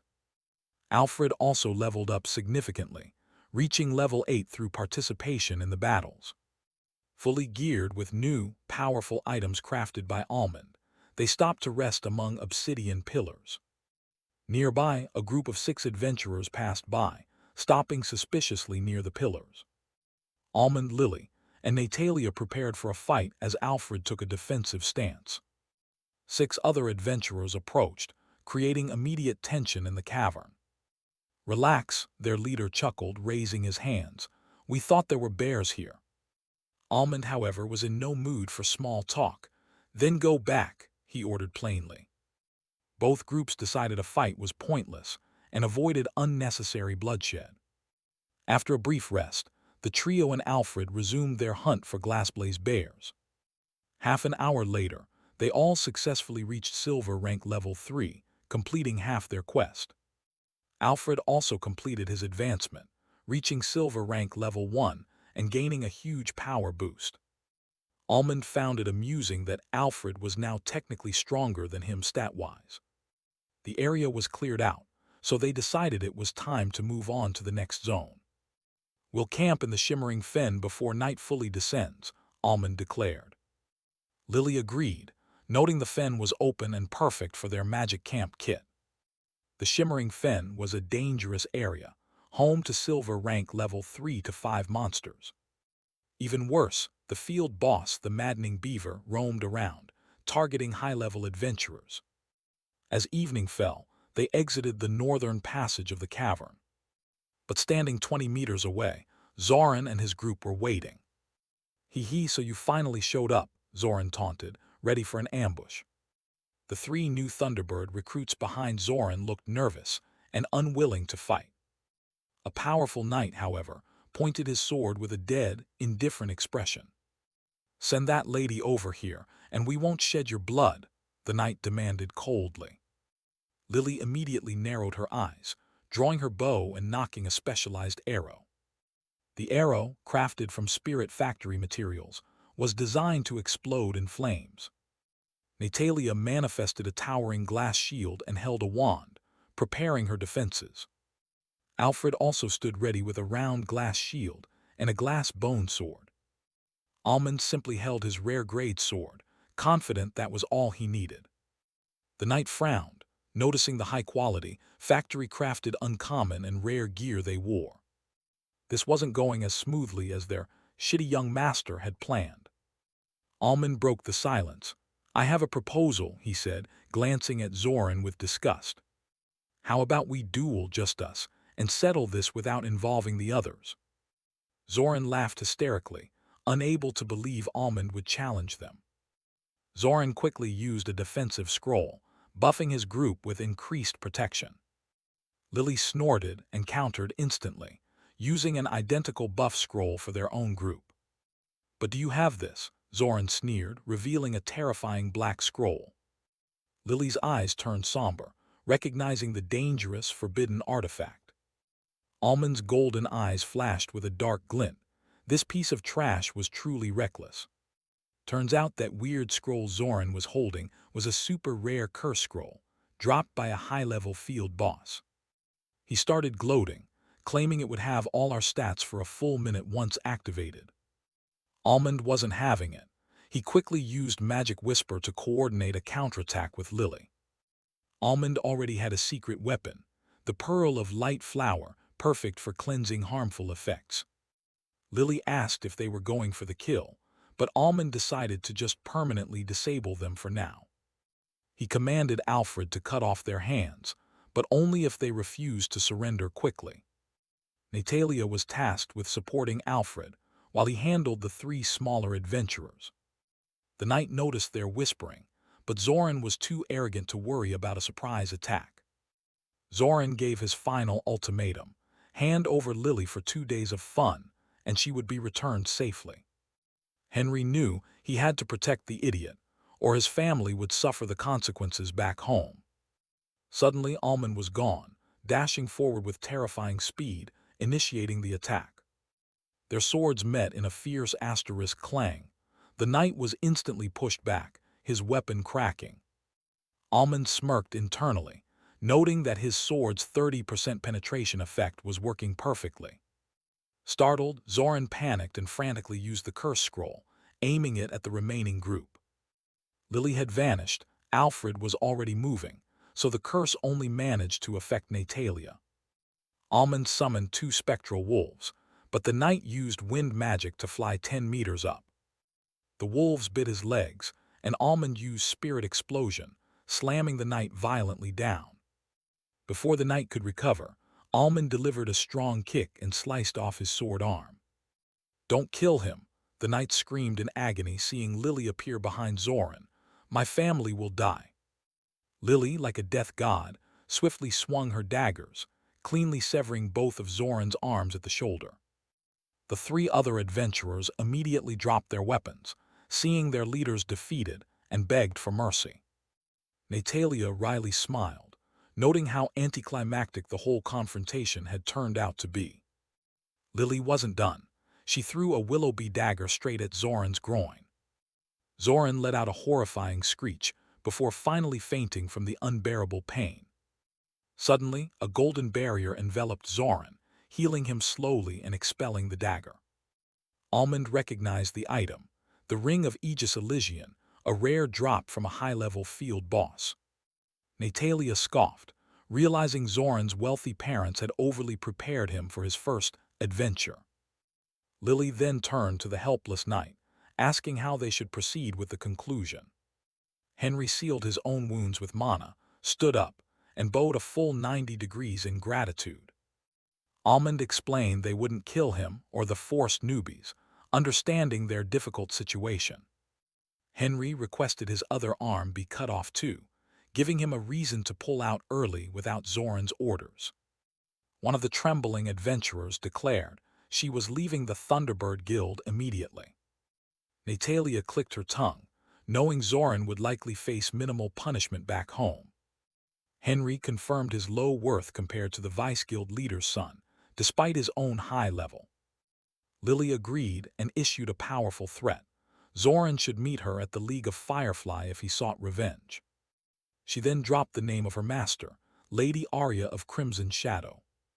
Henry burst out laughing in relief, realizing she was Lady Arya's mysterious new disciple. Zoran woke up to the horror.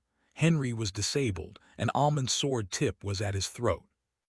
Zoran tried to threaten them, but Lily instantly delivered a sharp kick to his head. Lily stood over him, stating her name and lineage again, warning him not to seek revenge. She didn't wait. Lily swiftly cut off Zoran's remaining arms and legs, disabling him completely. Lily threw a healing potion on Zoran, stopping the severe bleeding but ensuring his wounds remained sealed. Natalia immediately ran over, looting Zoran's storage pouch and the Ring of Aegis Elysian, then spit on him. Almond gave a faint, satisfied smile, confirming the spoils of war were rightfully theirs. Henry stood up, bowed deeply one last time, and declared they would leave the mountain immediately. Our group finally arrived at the shimmering fin, already halfway up the massive mountain. This enchanted bog is known for its treacherous, shimmering fog and unstable, dangerous sinkholes. Fortunately, the starting area had solid ground, and visibility was still clear enough for camping. Lily quickly identified the perfect spot using her advanced camping kit and led the way. Almond planned to keep Alfred materialized to watch the camp, alongside his spectral dire wolves. Since Alfred is a spirit wraith, he doesn't need sleep, only a small charge of mana to keep going. As the sun set, the smell of cooking meat drifted across the campsite, signaling dinner time. Lily mentioned they only had one large camp kit, meaning the three of them would have to share. Natalia immediately changed her expression, joking about being forced to sleep outside. Almond, mid-sip, nearly choked on his water, coughing violently at the sudden implication. She then burst out laughing, confirming she was fine with the three of them sharing the space. Their tent was huge, like a small room, dwarfing the lower-quality tents nearby. Almond was shocked to find a small, round bathtub with curtains tucked away in the corner. Natalia immediately claimed the bath, grinning as she invited Lily to join her. Almond snickered, trying to join the fun, but Natalia instantly shut him down. Magitech continues to advance rapidly, offering adventurers incredible luxury and convenience. Lily explained the tent's expensive price tag was justified by its monster-repelling talismans. These talismans could repel all threats up to Silver Rank level 10, solving a major problem. But Almond wryly reminded her that they still had to be wary of other adventurers. He left the tent, summoning Alfred and his spectral dire wolves for security duty. Almond fastened the wolf claw gauntlets to his waist, keeping them accessible but out of the way. He began an experiment to test the magical connection and mana transfer distance between him and Alfred. At 50 meters, Alfred raised his hand, signaling the maximum range for the transfer to activate. He determined the distance for fluid mana absorption was roughly 45 meters. Alfred could not learn physical enchantment, but he mastered the mental process of magic whisper quickly. Almond observed the increasing number of tents, realizing the spot was getting crowded fast. He returned and fastened the gauntlets to Alfred's waist for the duration of the night. Alfred was instructed to infuse mana into the gauntlets, keeping the spectral dire wolves materialized. The wolves' keen sense of smell and ability to find hidden targets made them perfect sentries. The girls finished their bath and called Almond for his turn, while they started preparing dinner. Inside, Almond appreciated the magic item storing a ton of clean water, a luxury he couldn't afford before. He finished bathing and smiled, reflecting on the gold coins he had amassed and his improved status. The trio sat down to eat, observing the crowded camp and the indistinct chatter of 12 other groups. Natalia picked up her skewer, betting that the crowded camp would inevitably lead to some drama. Over dinner, the trio discussed the political landscape inside the labyrinth. Almond stated he wouldn't help strangers facing tyranny, as he wasn't strong enough yet. Lily then revealed a major development from the Guild Adventurer Association, GAA. They plan to introduce small recording cameras for adventurers to bring inside the labyrinth. If guilds or groups misbehave, the evidence could be used to punish them severely. Natalia clicked her tongue, wishing they had that tech when they dealt with Xeron. Almond, however, saw the potential for trouble, calling it a double-edged sword. Lily assured him that the cameras were optional and secret, creating universal caution. He concluded that true survival only comes from obtaining power. The trio finished eating and went to bed early, trusting their guardians. Around 10 p.m., a noisy group arrived, shattering the camp's silence. Almond and Lily quickly woke, peeking outside through a small zipper window. The new group was shouting, demanding others move their tents to make space. Thankfully, the drama was resolved peacefully after a quick apology and compromise. At 4 a.m., the trio woke up, preparing for their early morning venture. They moved deeper into the shimmering fen, ignoring the advice to wait for daylight. Lily activated her invisible focus field, asking Almond if he knew the technique. Almond admitted he lacked the stats and resources to learn the complex skill. Lily immediately offered to teach him, and Natalia later with her mother's help. Focus field grants ultimate sight and allows one to sense auras and movements clearly. However, it requires high mana control and enchanting the eyes at specific chakra points. A single mistake during training could lead to permanent blindness. Almond couldn't risk it, as he needed to conserve his mana for injury recovery. The focus field is crucial for discovering ambushes and sudden attacks in the labyrinth. Suddenly, the wolves growled as the fog thickened and wisps of light appeared. These silver-ranked moonlight wisps caused hallucinations, altering perception. They also had to watch out for the lethal bog slithers hidden in the ground. Almond took swift action, deciding to handle the wisps instantly. He executed 2 spirit explosions, wiping out the weakly defended monsters instantly. With the spirits captured, Almond activated his sword's praying sense ability. He identified the northeast as the most crowded area and set their hunting path. Alfred and the wolves were ordered to herd monsters from the west toward them. The hunt in Shimmering Fen was going perfectly, thanks to Almond's massive supply of looted potions. They progressed fast, burning through mana and healing potions without a second thought. After 2 hours and over 50 monsters slain, they finally found solid high ground to rest. Almond also began his second spirit Kodoku creation, integrating 5 new types of powerful monsters. "This is going great," Almond stretched contentedly. "We'll likely finish our quest in the White Pollen's lair." The lair was their next target, a secret area hidden just before the silver-ranked Briarwood Grove. To find it, they tracked 3 shifting clues: white powder, tiny feathers, and a small white flying bird. They had already secured the powder and feather clues found deep within the fen, hiding their tracks. Now, they just needed to find that small white bird outside the fen and follow it to the entrance. Suddenly, hiss! Lily's ears twitched, sensing immediate danger from below. Almond reacted instantly. Both leaped just as the ground erupted beneath their feet. A blast of sparkling crystal particles shot out, launching Natalia high into the air. Alfred, the faithful butler, jumped up and caught her before landing safely. Meanwhile, Almond and Lily pounced on the culprit, a massive shimmering fen serpent. Lily launched her daggers midair, while Almond enchanted his limbs and zoomed toward the monster. He closed the distance and swiftly decapitated the serpent with a single, clean strike. However, cutting its head only delayed the fight. It was a temporary weakness, not a kill shot. Almond knew its pattern: prevent the head from firing attacks, then finish it off quickly. He deployed 2 spirit explosions, boxing the massive serpent between the magical blasts. Boom! One explosion turned special, releasing blue sparks that triggered a hallucination effect. A system message flashed. Almond had reached silver rank level 5. "All right, I'm done," Almond chuckled, satisfied. It finally triggered on the last level. Lily grinned. "You leveled up. Guess I'll trigger my boon at level 5 too."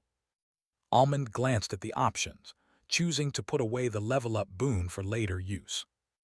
"These snakes are so annoying," Natalia complained, walking over and dusting herself off. "Well, their daddy is the maddening beaver," Lily reminded them, scanning the environment.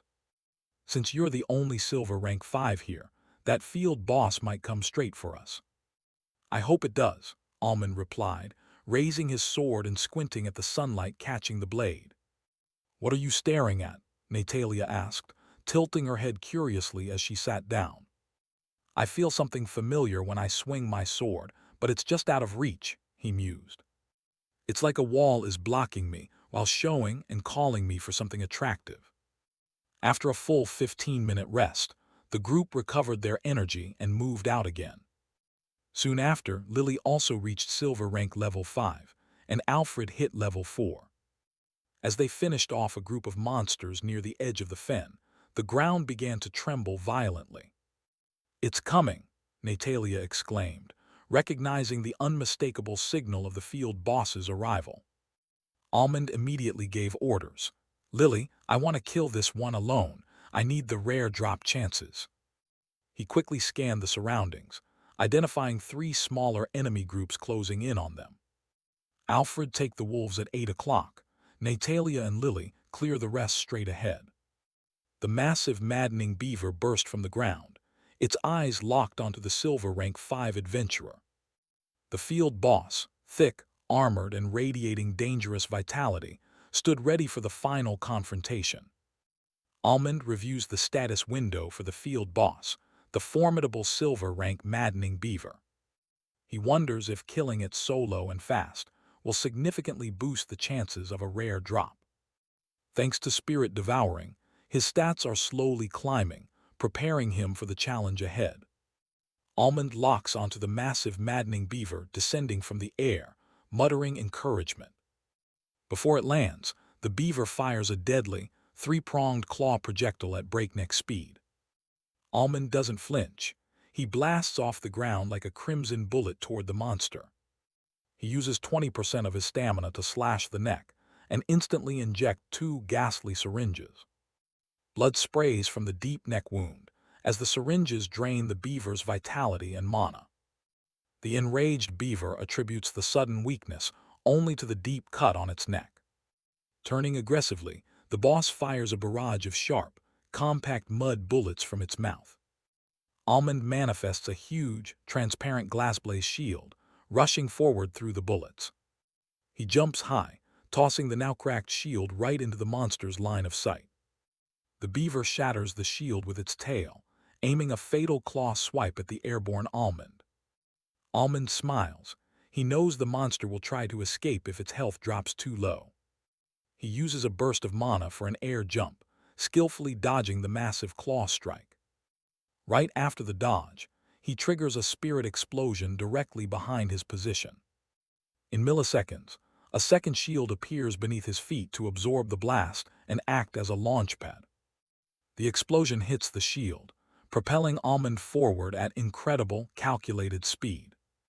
He breaks the sound barrier, a massive boom echoing right after the initial blast.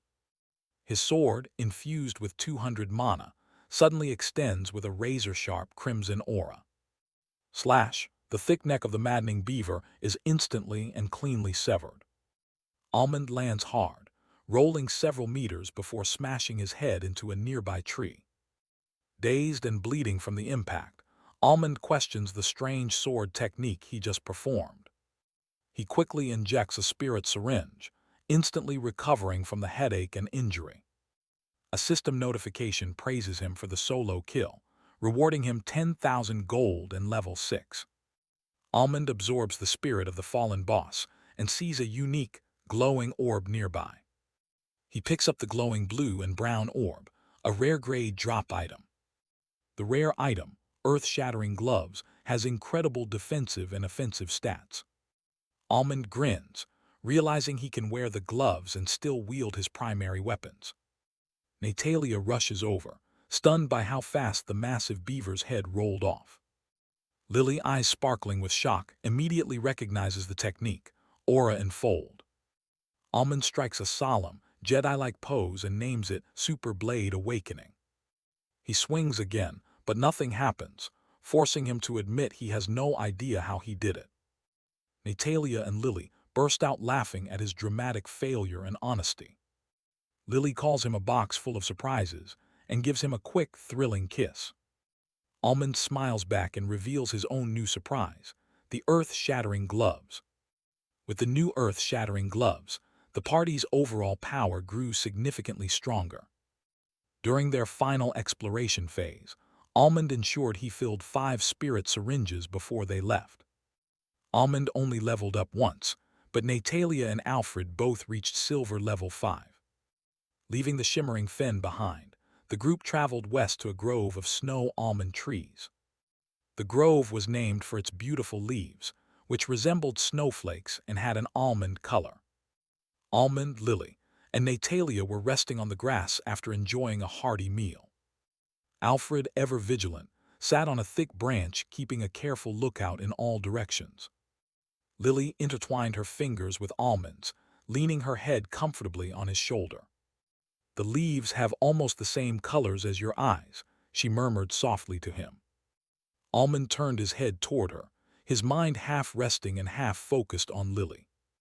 Lily smiled, her graceful gaze moving from his glossy almond eyes down to his lips.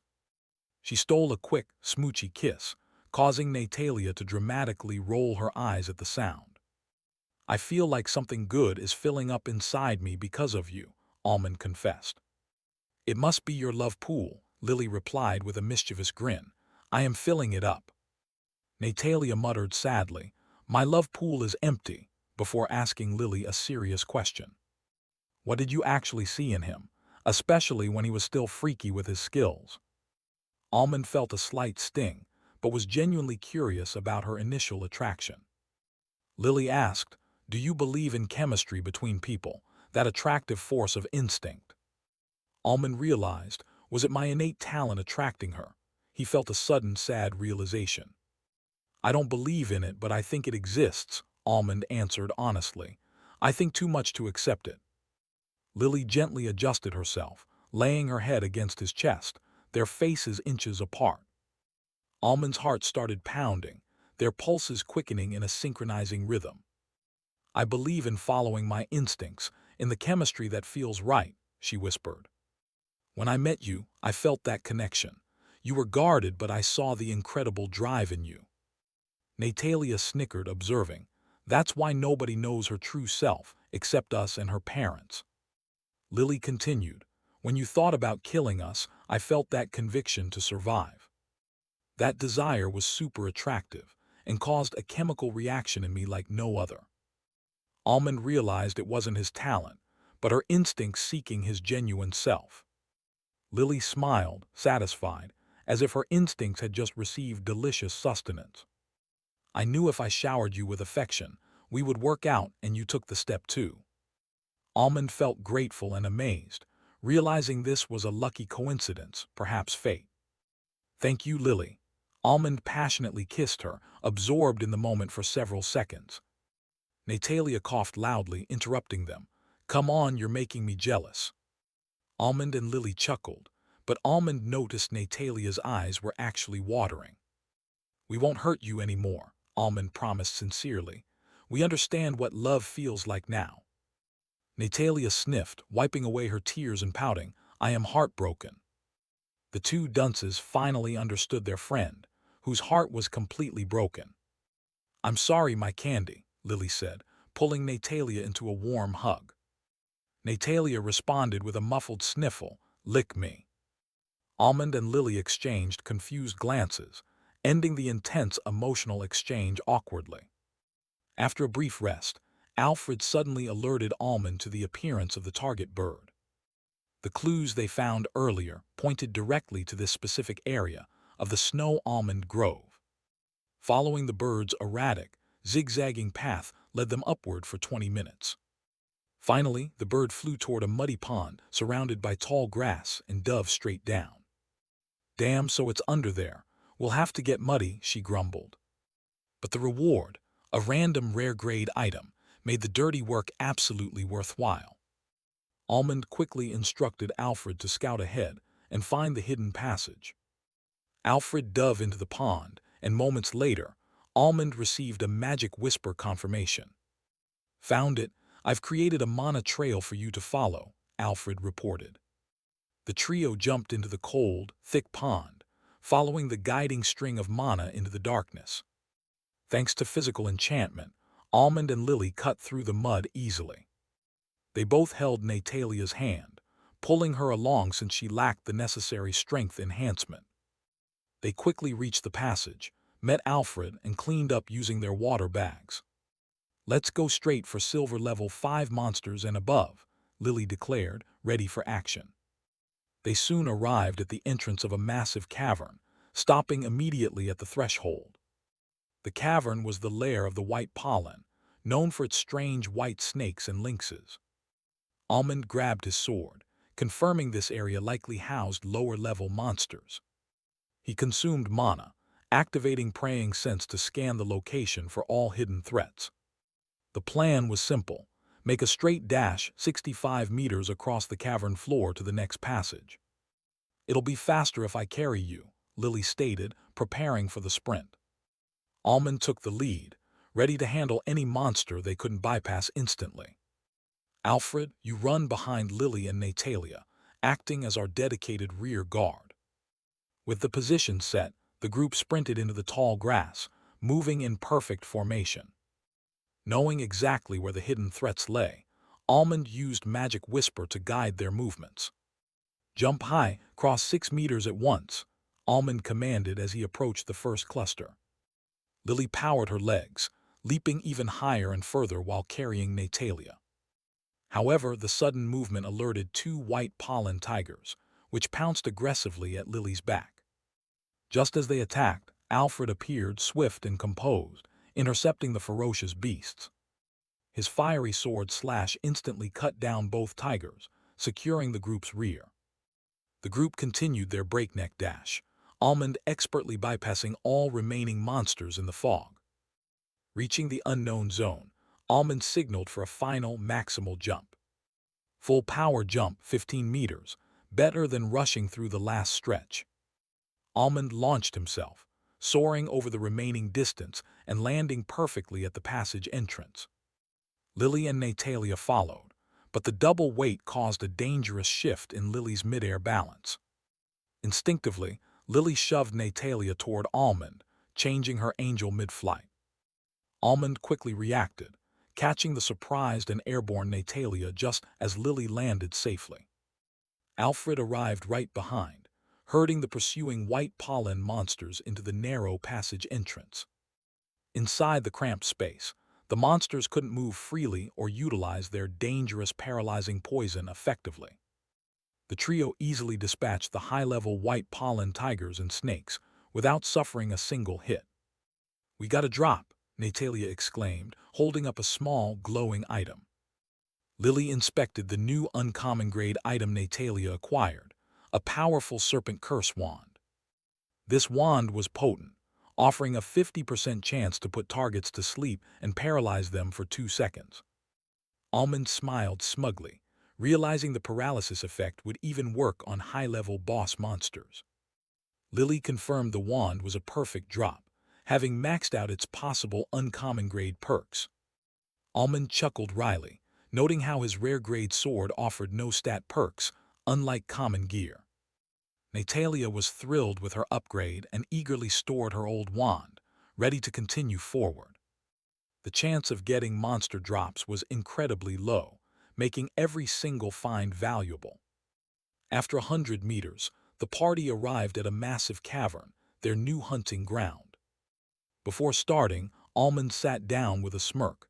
The Spirit Factory had finished production. Natalia rubbed her hands in anticipation, demanding to see the 20 new items he produced. Lily chuckled, assuring Almond that he always cooked up a scrumptious meal of new gear.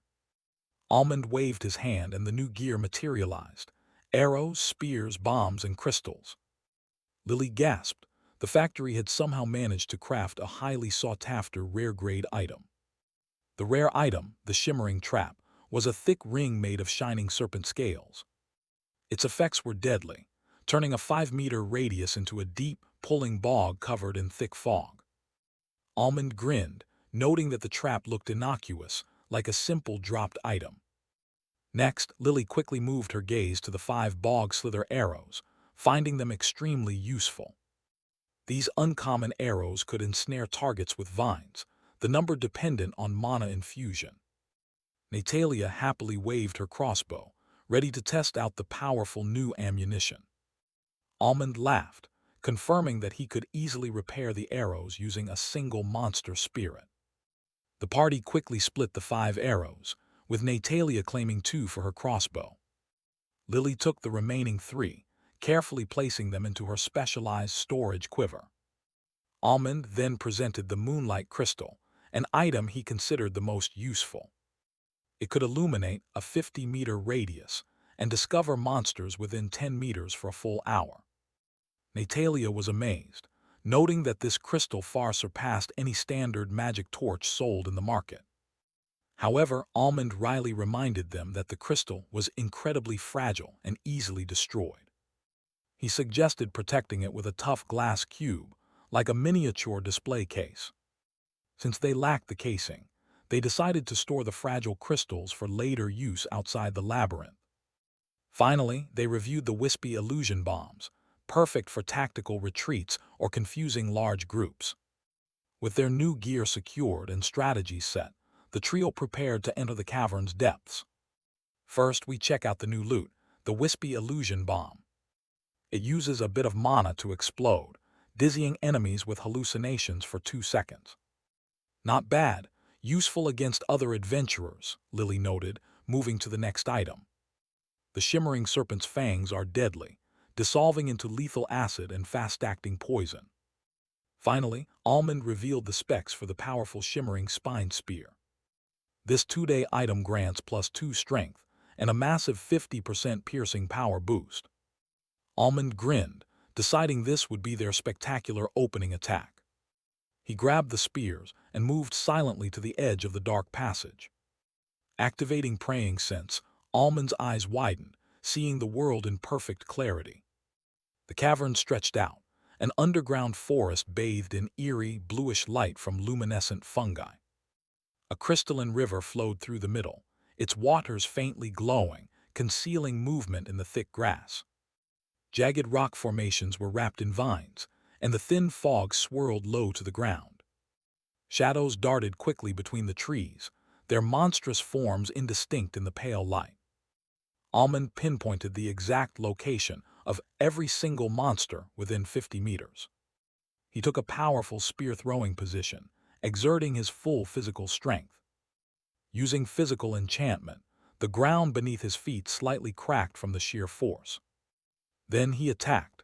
A loud sonic boom echoed as the first spear instantly vanished. Moments later, the spear crashed into the wall, impaling 4 lethal fang rabbits. Ignoring the notifications, Almond grabbed the second spear, ready to fire again.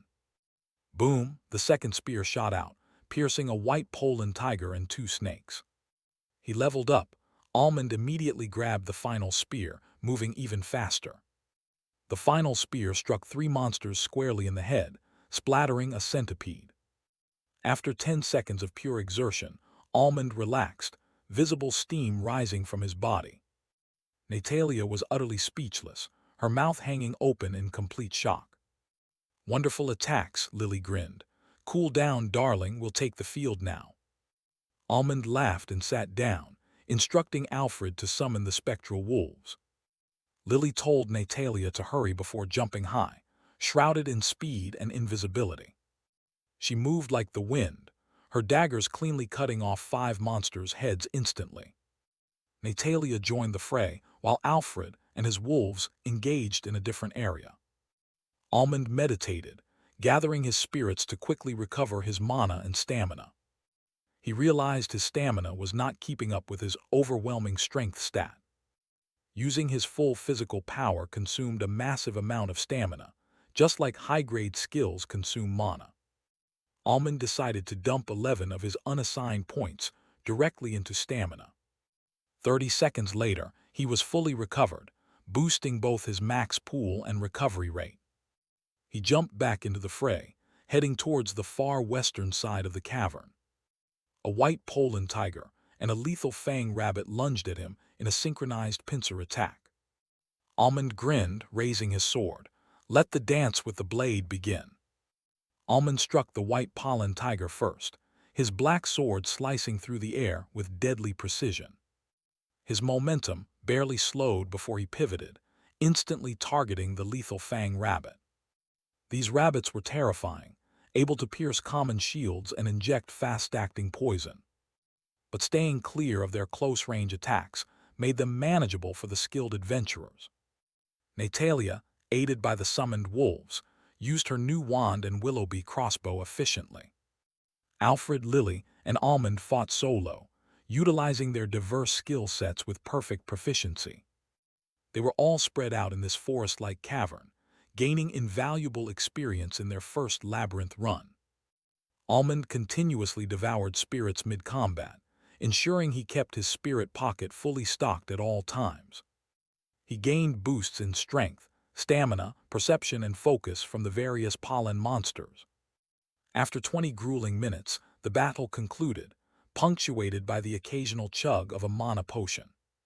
They maintained physical efficiency, avoiding 100% exertion since stamina recovery potions were non-existent. By combining skill usage with efficient physical movement, they maximized their longevity in the fight. In total, they wiped out 58 monsters, successfully completing Lily's and Natalia's specialized class quests. Almond remained at level 7, but was now 92% progressed toward level 8. Lily, Natalia, and Alfred all managed to hit level 7 during the intense combat sequence. With the fighting over, the group gathered 9 uncommon grade flowers and fruits from the hidden cavern. They quickly entered the next passage, sitting down to recover and proceed with their class advancements. Almond immediately fed 20 spirits into the spirit factory for the next production batch of items. Then he opened his specialized class panel to choose a prefix for his new class, Grimblade. 6 intriguing options appeared, making the decision incredibly difficult to finalize. Shadowbane Grimblade. This clearly leaned toward the assassin path, focusing on shadow attributes. Ironfang Grimblade sounded like a pure assault class, a full-on, tough warrior specialization. Stormborn Grimblade offered versatility, combining wind, lightning, and water for flashy, powerful offense. Cinderborn Grimblade was obviously flame-related, promising immense power fueled by ash and magma. But the last 2 options, Ashen Void and Riftvale, were far more interesting and complex. Ashen Void. Did ashen refer to paleness, sickness, or simply the remnants of destruction? And Riftvale, a combination of separation, mystery, and a boundary between realms. The veil often symbolized the boundary between the material and the spiritual realm. Almond instantly dismissed the first 4, knowing the best path lay in the intriguing final pair. He had to think more deeply. This choice would define his entire future class path. Almond debated between Ashen Void Grimblade and the more mystical Riftvale Grimblade. He realized Riftvale, which nullifies connections, held far more unique possibilities. Decided, he chose Riftvale, ready to embrace the unknown potential. The system confirmed his prefix choice and began calculating the class rank. The initial potential rank of his specialized class was determined to be SS. But the system warned the rank could also decrease based on the next crucial quest. The second quest appeared, skill visualization to determine the first skill and rank. Lily broke his focus, asking if he had finished naming his class. Almond nodded, just as Natalia excitedly wrote her class name in the air with mana. Lily and Almond were impressed. It sounded perfect for her. Natalia cheekily asked them to guess the rank, and Almond confidently called S rank. Lily chuckled, saying Natalia's expression already gave it away. It's S rank, but I'll make it SS, Natalia declared proudly. Lily then revealed her own SS rank class with quiet pride. Her class, Dreadspear Warlock, a fittingly scary title. Natalia gasped dramatically, admitting the name suited Lily perfectly. Lily playfully growled, promising to make Natalia tremble in fear. After a quick burst of laughter, Almond revealed his name. Riftvale Grimblade, also SS rank but not quite as terrifying sounding. Natalia smacked her lips, declaring it one hell of a cool name. Lily noted that, despite the names, Grimblade sounded scarier than Warlock. They realized Grimblade was a completely new suffix they hadn't encountered before. Lily brought them back to business, stressing the danger of the next quest. She explained that the chance of the SS rank decreasing was alarmingly high. Natalia grinned, thanking Lily's Global Adventurer Association parents for the intel. Lily reiterated the crucial tip: visualize the skill completely and in great detail. Almond theorized they needed to invent an overpowered skill with multiple possibilities. Lily confirmed this strategy, noting that most people failed to add enough detail. Natalia admitted that visualizing something overpowered for Riftful Grimblade sounded tricky. Almond admitted he had no idea yet, but his eyes glinted with excitement. Lily set the plan: clear the Briarwood Grove, then camp in the high hills to visualize. Suddenly, a loud growl erupted from Almond's hungry stomach. Natalia immediately volunteered him to help speed up the cooking process. Lily agreed, needing something quick and filling to restore their spent stamina. In perfect unison, the trio shouted their desired meal: steak. They quickly set up a makeshift outdoor kitchen using Lily's handy tools. Half an hour later, the satisfying meal had restored their energy completely. Stamina recovered, they resumed their journey towards White Pollen's lair. We finally reached the massive third cavern of the White Pollen's lair. 78 monsters stood between us and the final slumbering boss further inside. After 40 minutes of non-stop combat, the cavern, 4 kilometers square, was completely cleared. Almond devoured 26 spirits, pushing his silver level 9 progress to 77%. Lily was right behind him, hitting level 9 with a respectable 39% completion. Natalia and Alfred also hit level 9, proving their worth as indispensable support. Devouring 9 specific spirits granted Almond a significant new surge of stat points. He held back on kills, focusing instead on refining and discovering new sword plays. Thanks to our synergy and the Spirit Factory items, the party was practically invincible. Natalia was the team's vital support, using her items and magic to control the battlefield. Alfred and the Spectral Wolves were equally powerful, always holding the line perfectly. Almond lent the earth-shattering gloves to Natalia to boost the defense of the whole party. We sat down in a triangle formation under a large tree to recover before facing the boss. It was time to reorganize the Spirit Factory inventory and make space for new spirits. Almond sacrificed all previous spirits to repair existing items and extend their durations. He had already restored the Wolf Claw Gauntlet duration to a full 30 days. These gauntlets allowed the Spectral Wolf to inherit Almond's formidable stats. 9 spirits were used to extend the Shimmering Spine Spear's duration to 3 days.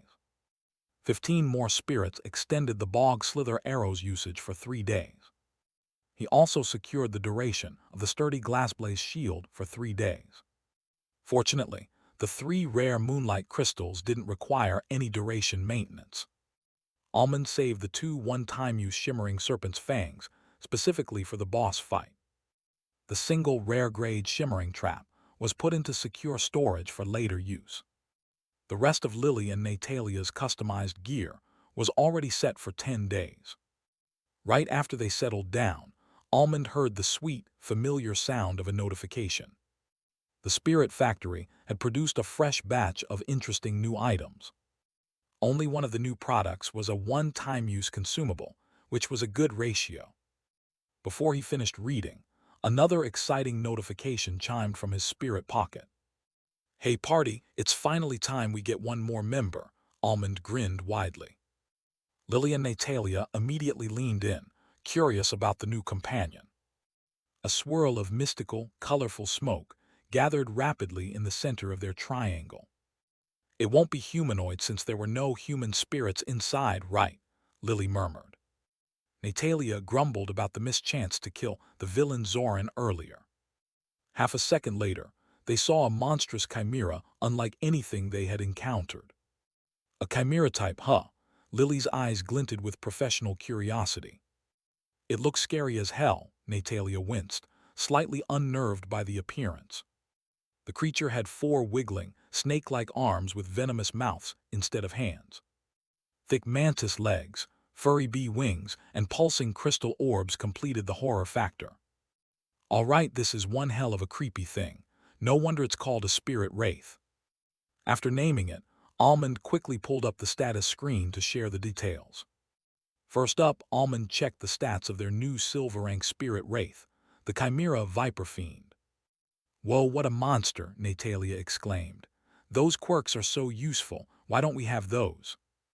Almond chuckled, looking at Lily. Maybe we would have if we ate each other and evolved like that. Lily quickly refocused the group. This monster is going to be very useful. How will you assign the stat points? Almond distributed the 42 points evenly, hoping to awaken new skills by boosting focus and perception. With the Viper Fiend handled, Almond grinned. The new batch of enhanced spirit items is ready. These items were crucial for their upcoming fight against the strongest silver level 10 boss on Fairy Mountain. We all get a snow-hide cloak, Almond announced, handing out 3 thick furry garments. These uncommon grade cloaks offered solid defense and a duration of 3 days. Lily was surprised. Wait, your items didn't give stat perks before, and the duration is automatically 3 days. Almond explained that reaching 30 in focus and perception automatically upgraded his spirit factory. Natalia happily put on the cloak. It's furry and gives good overall defense, especially at the back. Next, Almond pulled out 2 Pollen Tiger's belts, noting they only had 2 available. The belt's passive effect, poly items, allowed items to stick to it in miniature form. Wait for real. Natalia quickly tried it, watching her crossbow shrink into a tiny keychain on the belt. Lily, already having a storage pouch, insisted Almond and Natalia take the only 2 belts. Almond took the belt with lower perks, ensuring Natalia got the maximum advantage. Lily took out healing and mana potions, preparing for the battle ahead. She also handed Almond 2 shimmering serpent's fangs, one-time-use poison items he wanted for the boss.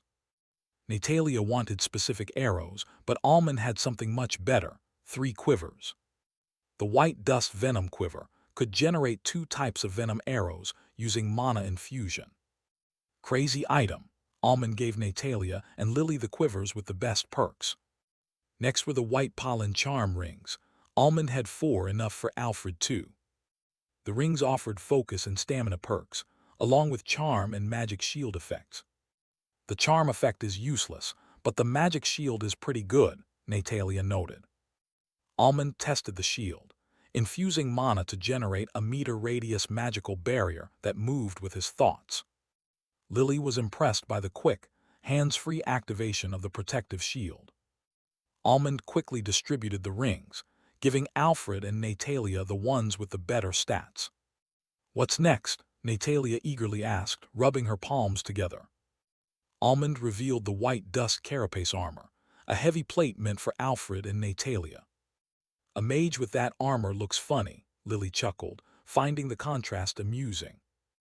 The armor provided massive physical defense and could release a vision-obstructing dust mist. Looks tough enough, and I love the effects, Natalia grinned, fully armored. Finally, Almond presented the last items, 3 pairs of lethal fang boots and 2 sabers. The boots offered increased speed and a massive 50% passive boost to jumping power. This one is simply wonderful, Lily said, instantly recognizing the immense utility of the boots. Natalia, showing maturity, insisted 1 pair of boots go to Alfred since he was her dedicated protector. Lily teased her friend, "Oh, my baby finally grew up." Ignoring the crude banter, Almond threw 1 saber to Alfred and handed the other to Lily for storage. With all the new gear equipped, the trio closed their eyes, meditating to recover their mana for the impending battle. Meet the White King Manticore, silver rank level 10 and absolutely terrifying. It's a 5-meter-tall hybrid beast with draconic wings and a deadly scorpion tail. Natalia shivered, asking if they were going to die if the boss landed a hit. Lily laughed, pointing out that only Almond and she risked instant death, not Natalia. Almond drew his sword, stating clearly, "That won't happen." He paused to check his own growing stats, ready for the intense fight. Almond turned to Lily, needing the specifics of the Manticore's attack patterns. Lily confirmed the plan. They needed to chop off its tail and 1 wing to weaken it fast. Almond would taunt it first, while Lily sneaked in for the tail. Natalia immediately summoned her clone, preparing for the opening move. Alfred was ordered to enter last with the wolves, maximizing their combined efficiency. Almond smiled, ready to debut his new spirit wraith with a specific mental command. Natalia's clone stepped inside, instantly waking the sleeping White King Manticore. The clone used sparkling dust, covering the manticore in purple mist and impairing its vision. Almond saw his chance and dashed forward, mana surging into his limbs. The monster's invisible tail swept out like a wind wave, striking the decoy clone. Almond soared above the beast, activating gravity repel and lethal dash. A glowing slash carved straight through the manticore's massive right wing. Enraged, the manticore swiped a burning, flame-infused claw at Almond. Almond dodged the attack, rolling right beneath the manticore's belly. He drove two poisonous daggers, the fangs, deep into its soft stomach. Roaring in pain, the wounded manticore leaped away, unable to fly properly. Almond mentally commanded the Chimera Viper Fiend to deploy Nightmare Mist. The beast released a dreamy, purple sparkling mist, covering the area in fear-inducing debuffs. Before the mist fully took hold, the manticore spat a massive cone of scorching flame. Almond slammed his hand down, using gravity repel to launch himself high into the air. Meanwhile, Lily was positioned perfectly behind the manticore, ready for the kill. Her daggers glimmered sharply as she seized the chance and severed the lethal scorpion tail. Alfred released a flamesword wave, and Natalia shot a bog slither arrow simultaneously. Ganged up and debuffed, the manticore roared and bounded 50 meters away to a corner. "Too bad you won't escape," Almond muttered, grabbing a tiny spear keychain from his belt. The massive spear grew instantly, and he hurled it with impossible speed toward the beast's head. The spear struck and crippled the manticore's remaining left wing, pinning it to the wall. They had only 1 minute for the fight, and half that time was already gone. Almond commanded, "Synthesize tank," and the spirit wraith transformed into a cannon. The manticore retaliated, unleashing several dark wind blades at the entire party. The Chimera tank's barrier shattered, but it fired a powerful, combustive acid shot in return. Almond used Spirit Syringe to instantly replenish his and Lily's mana reserves. Lily and Almond dashed through the blast smoke, delivering their final, empowered full-force strikes. Almond unleashed 5 spirit explosions, ensuring the boss died instantly. We defeated the White King Manticore, netting 10,000 gold coins for everyone. Not only did we get rich, but we all hit silver level 10, triggering a major boon. I finally triggered my second level-up boon after entering the silver rank. As the dust cleared, the drops appeared, including a shimmering blue orb accessory. We moved in to inspect the White King Manticore's necklace. With perks like magic scales and mana overload, this accessory is incredibly valuable. "This could easily sell for millions," Natalia exclaimed, completely captivated. I decided Natalia could keep it for 3 days, but then I'm taking it for my plan. Spirit Devour. Lily instantly guessed my intentions. I confirmed it. I need to devour stronger spirits to keep gaining stat points. I've maximized the first floor's bronze monster spirits, so it's time to move on. I plan to do a Spirit Devour hunt in all 8 unique areas on this floor. "You'll be ridiculously strong at this level," she exclaimed. Lily decided she would grind in dungeons for stat-boosting items while I grinded here. After exchanging the loot, Lily asked if I got a skill option from my boon. I checked the second boon and couldn't help but grin. I got it. Without hesitation, I selected the skill option. The skill upgraded to SSS rank, but it required specific conditions to be fulfilled first. I activated the Spirit Forge factory and found myself in a new, expanded mental hall. The hall was bigger, centered around a huge screen and a mystical, swirling black maw. I noticed square slabs lining the left and right walls, displaying various item types. The new SSS skill effects were absolutely insane. The skill now allows for Super Spirit Item Forge, guaranteeing a maximized item once a day. Crucially, I could now select item type slabs to dictate what kind of gear I wanted to create. The list of items I could potentially create was extensive, covering all combat gear. But the biggest shock was the final requirement. The class could go above SSS rank. My murmuring drew attention. Lily and Natalia knew something crazy had happened. "Is it the spirit factory? How broken is it now?" Natalia asked, dumbfounded. I shared the details of my new SSS skill, leaving them speechless. "Now, here's the requirement to unlock the skill and finish the upgrade. To unlock the guaranteed forge options, I had to sacrifice hundreds of high-grade items. I need 100 rare, 50 super, 10 epic, and 5 legendary items." "Damn, the class can truly go beyond SSS rank," Natalia murmured in disbelief. I realized unlocking the guaranteed forge options early would be incredibly beneficial for us. The plan is to buy cheap, rare items to unlock the base skill immediately. I'm going to be completely broke for a while, but it will be worth it. Lily offered to help with the cost, her eyes lighting up with a new idea. "I think I have a suggestion you'll like, darling Tilda," she purred. Almond flashed a warm smile, eager to hear Lily's proposal for their future. "Since we're heading to the same city, we should just live together," Lily grinned. She mentioned finding a large apartment and asked Almond if he would join her. Almond readily agreed. Anticipation for a new beginning filled his eyes. He realized he had been completely isolated, spending years alone in the academy dorms. Just so you know, I'm going with Lily too," Natalia announced smugly. Lily patted Natalia's head, explaining that she was finally moving in with her grandparents.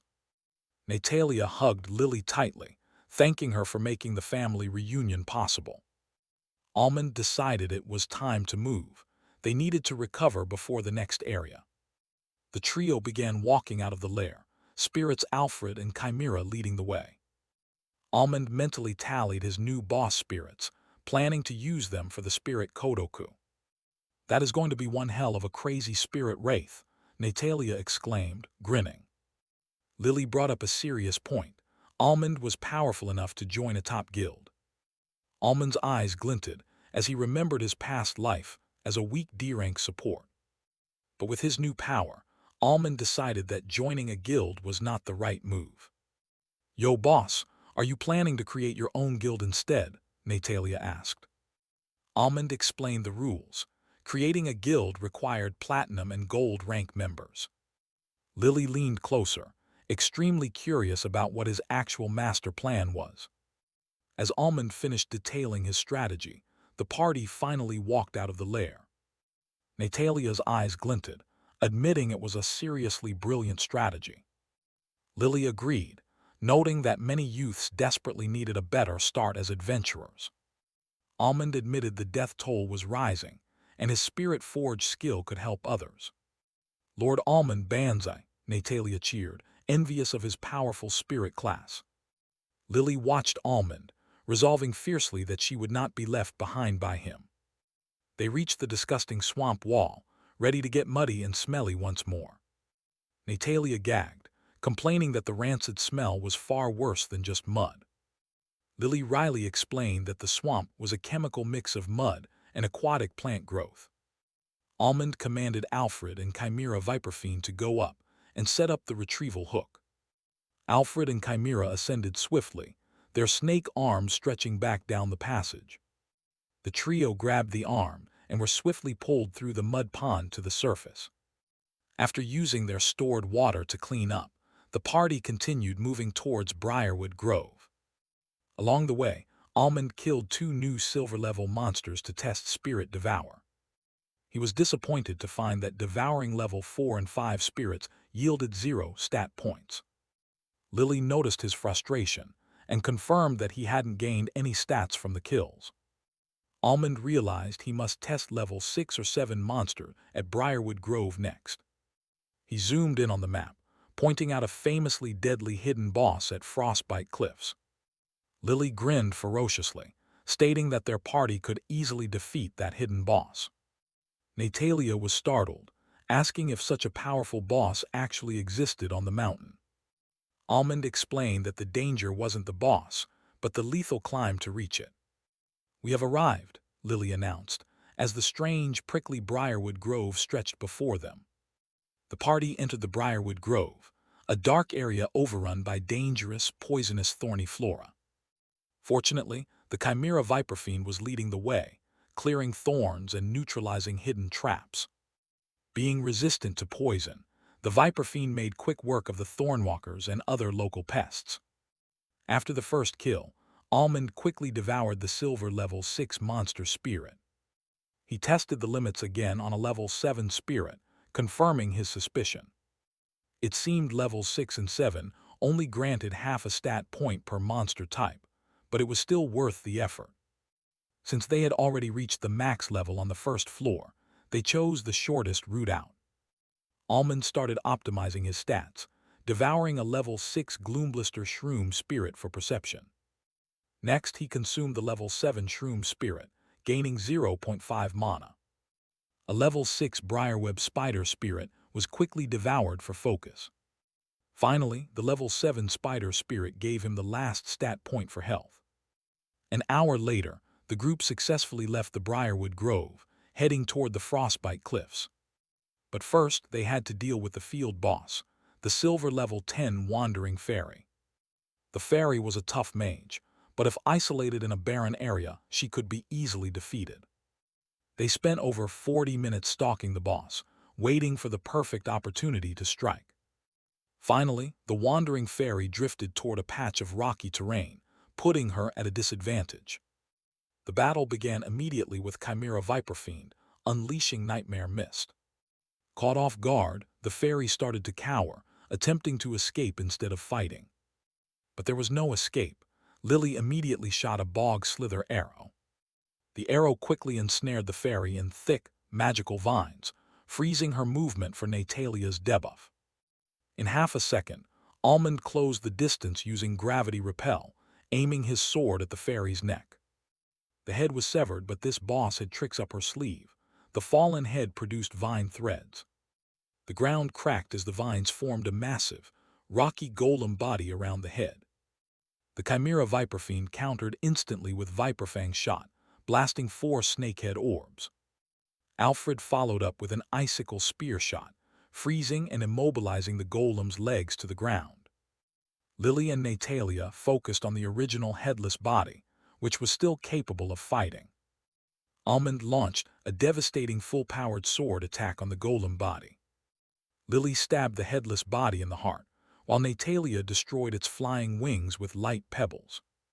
At the same moment, Almond's blade pierced the rocky throat, destroying the golem's core inside. Congratulations!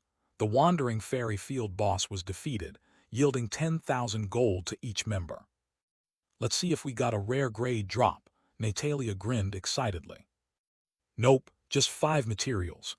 No rare or even uncommon items this time, Almond replied, slightly disappointed. Before Lily could speak, her pupils shrank as she reacted instantly to a sound behind them. She spun around, holding her daggers in a crisscross defensive position before her chest. Almond also turned to see a group of 10 people approaching the scene of the fresh kill. "Damn, you killed the Wandering Fairy," the leader of the approaching group exclaimed. 10 students from another academy stared at Almond's unusual party. The students were whispering nervously about the monstrous spirit wraith they had summoned. "Yeah, we killed it," Almond stated calmly, standing next to Lily. Their leader, a calm young man with short red hair, stepped forward to speak. "We just heard some big sounds, so we came here to take a look." Lily, masked and deadpan, quickly dismissed them, saying there was nothing left. The red-haired leader nodded and turned to lead his group away. In Magic Whisper, one student complained about missing out on valuable monster drops. "Shut up," Kyler snorted. "Do you think they will give up their items easily?" A blue-haired girl named Sophie analyzed the situation with cold logic. "None of them were injured and their clothes were fine. They are too strong." Kyler narrowed his eyes, especially those 2 at the front. Their vibes were dangerous. They concluded that Almond's group must have farmed at a powerful, hidden location. Kyler predicted they would meet again soon at the Snorrock Plateau camp. Almond stored the materials and then the chimera viper fiend in his spirit pocket. He realized the storage slots for spirit wraith were entirely separate from items. The group traveled toward the Snorok Plateau for camping. They were the fourth party to arrive and easily secured a good camping spot. The plateau was just half a kilometer from the dangerous frostbite cliffs. Lily and Natalia took a bath first, then began preparing dinner. After he finished bathing, Almond lay down inside the tent to use spirit kodoku. It was time to create a new, powerful spirit wraith. He planned to fuse 20 spirits, but paused to reconsider the composition. He decided he needed a slightly more humanoid spirit wraith next. Almond adjusted the recipe, prioritizing 5 thornwalkers and other complementing spirits. He grinned with anticipation and activated the complex fusion process. Almond got up, ready to join his friends, when he heard voices outside. "Hey, beautiful ladies, looks like you'd love a company, haha." Almond stopped abruptly, his hands beginning to shake slightly in anticipation. The fuck, am I expecting a drama and getting excited about it? Don't tell me I want a conflict that would result in us killing them for human spirits. Almond knew he shouldn't kill people for his spirit kodoku, unless they tried to kill him first. Stepping out of the tent, he saw 4 young men and an older guy approaching their cooking area. Natalia was already waving her vegetable knife at them, demanding they leave. "Go away, we are busy," she yelled, trying to shoo them off. Lily simply looked at them with a cold, deadpan expression and told them to leave. "Whoa, chill, chill, we were just asking," one of the men replied, trying to sound friendly. Then they noticed Almond joining the group. "Haha, what luck you got, friend. Living with 2 beauties," another guy sneered. Almond smiled back, but he sensed something dark lurking beneath their friendly facade. "Yeah, I guess I'm lucky," Almond conceded, trying to wrap up the interaction. "If you'll excuse us now, we need to focus on our things," he said dismissively. The leader grinned and said, "We might run into each other again, friend. See you ladies." The group left, laughing, but Almond could feel their sinister intentions lingering in the air. "Bunch of trash," Lily muttered, refocusing on peeling her potatoes with vicious speed. Almond sat beside her and asked, "Did you feel it too?" Natalia glanced up from her cutting board, wondering what they were talking about. "I just felt like they have some ulterior motive," Almond frowned, analyzing the encounter. Lily confirmed, "My phantom sixth sense could feel their bad intentions." Almond realized that the guy's parting words meant they wouldn't leave them alone. "Fucking hell, are they horny dickheads like that Zoran bastard?" Natalia cursed. "They are no different from him," Lily confirmed, giving a chilling side glance. Almond cracked his fingers. "They won't move here, they'll follow us to the frostbite cliffs. If they have plans for us, we should prepare to bury them there," he concluded. Lily's hands were a blur as she cut the vegetables into perfect dices, ready to strike first. Changing the mood, Almond asked what they were making for dinner. Natalia proudly announced her original recipe: tortilla, meat wrap, and fried leaf meatballs. Almond chuckled nervously, asking them to just make sure he didn't get diarrhea. Natalia snorted and told him he could make his own dish if he was so worried. Almond grinned, rolling up his sleeves. "I was joking, but I'll cook tonight. Living alone has its merits." Later that night, after a good meal, Almond set up his spirit wraiths for guard duty. Alfred summoned spectral wolves to patrol the perimeter while they slept soundly. Naturally, their powerful guards attracted the attention of every other group in the area. Meanwhile, the 4 young men gathered around their own campfire, whispering their wicked plans. They discussed how to deal with the knight their guild had sent to observe their performance. Isaac, the dark-skinned guy, detailed the plan to follow the girls to the isolated frostbite cliffs. He would ask the knight about capturing the girls. If he objected, Isaac would give a signal. "At that sign, you 3 will attack him at once. He needs to die or he will kill us. We need shifts to watch their tent. One of us has to stay awake and alert." The slim guy, Loke, proposed a schedule of 1.5 hours per person and volunteered to take the first watch. Another member, Jason, immediately objected, claiming he deserved the first slot because he worked hardest that day. They quickly settled the dispute. Rock, paper, scissors would decide who got the coveted first and last slots. Almond, Lily, and Natalia slept soundly, knowing they were protected by their powerful spirit wraiths. The night passed without incident, and Almond woke up naturally after precisely 7 hours of deep rest. "Get up," Almond commanded, waking his companions with a casual kick before heading out to pack. By 4:30 a.m., the trio had packed their camp and were already moving towards their next dangerous destination. They entered the Frostbite Cliffs, a treacherous silver-level area known for extreme cold and high-level monsters. The air here was thin and biting, filled with perpetual snowfall and powerful, freezing winds that cut like knives. Frost crystals covered the jagged terrain, casting an ethereal, shimmering blue glow under the clouded sky. The sky above was obscured by thick, rolling clouds, occasionally broken by flashes of intense, illuminating lightning. Their ultimate target was a cavern entrance down a slippery, icy ledge, where a slight mistake meant certain death. For the next hour, Almond hunted leisurely, devouring every ice golem, snowspine leopard, and stormwing butterfly. His power was immense. He could easily one-shot any silver-level monster with a single, effortless sword strike. After absorbing the spirits, Almond felt a powerful surge of energy and checked his updated status screen.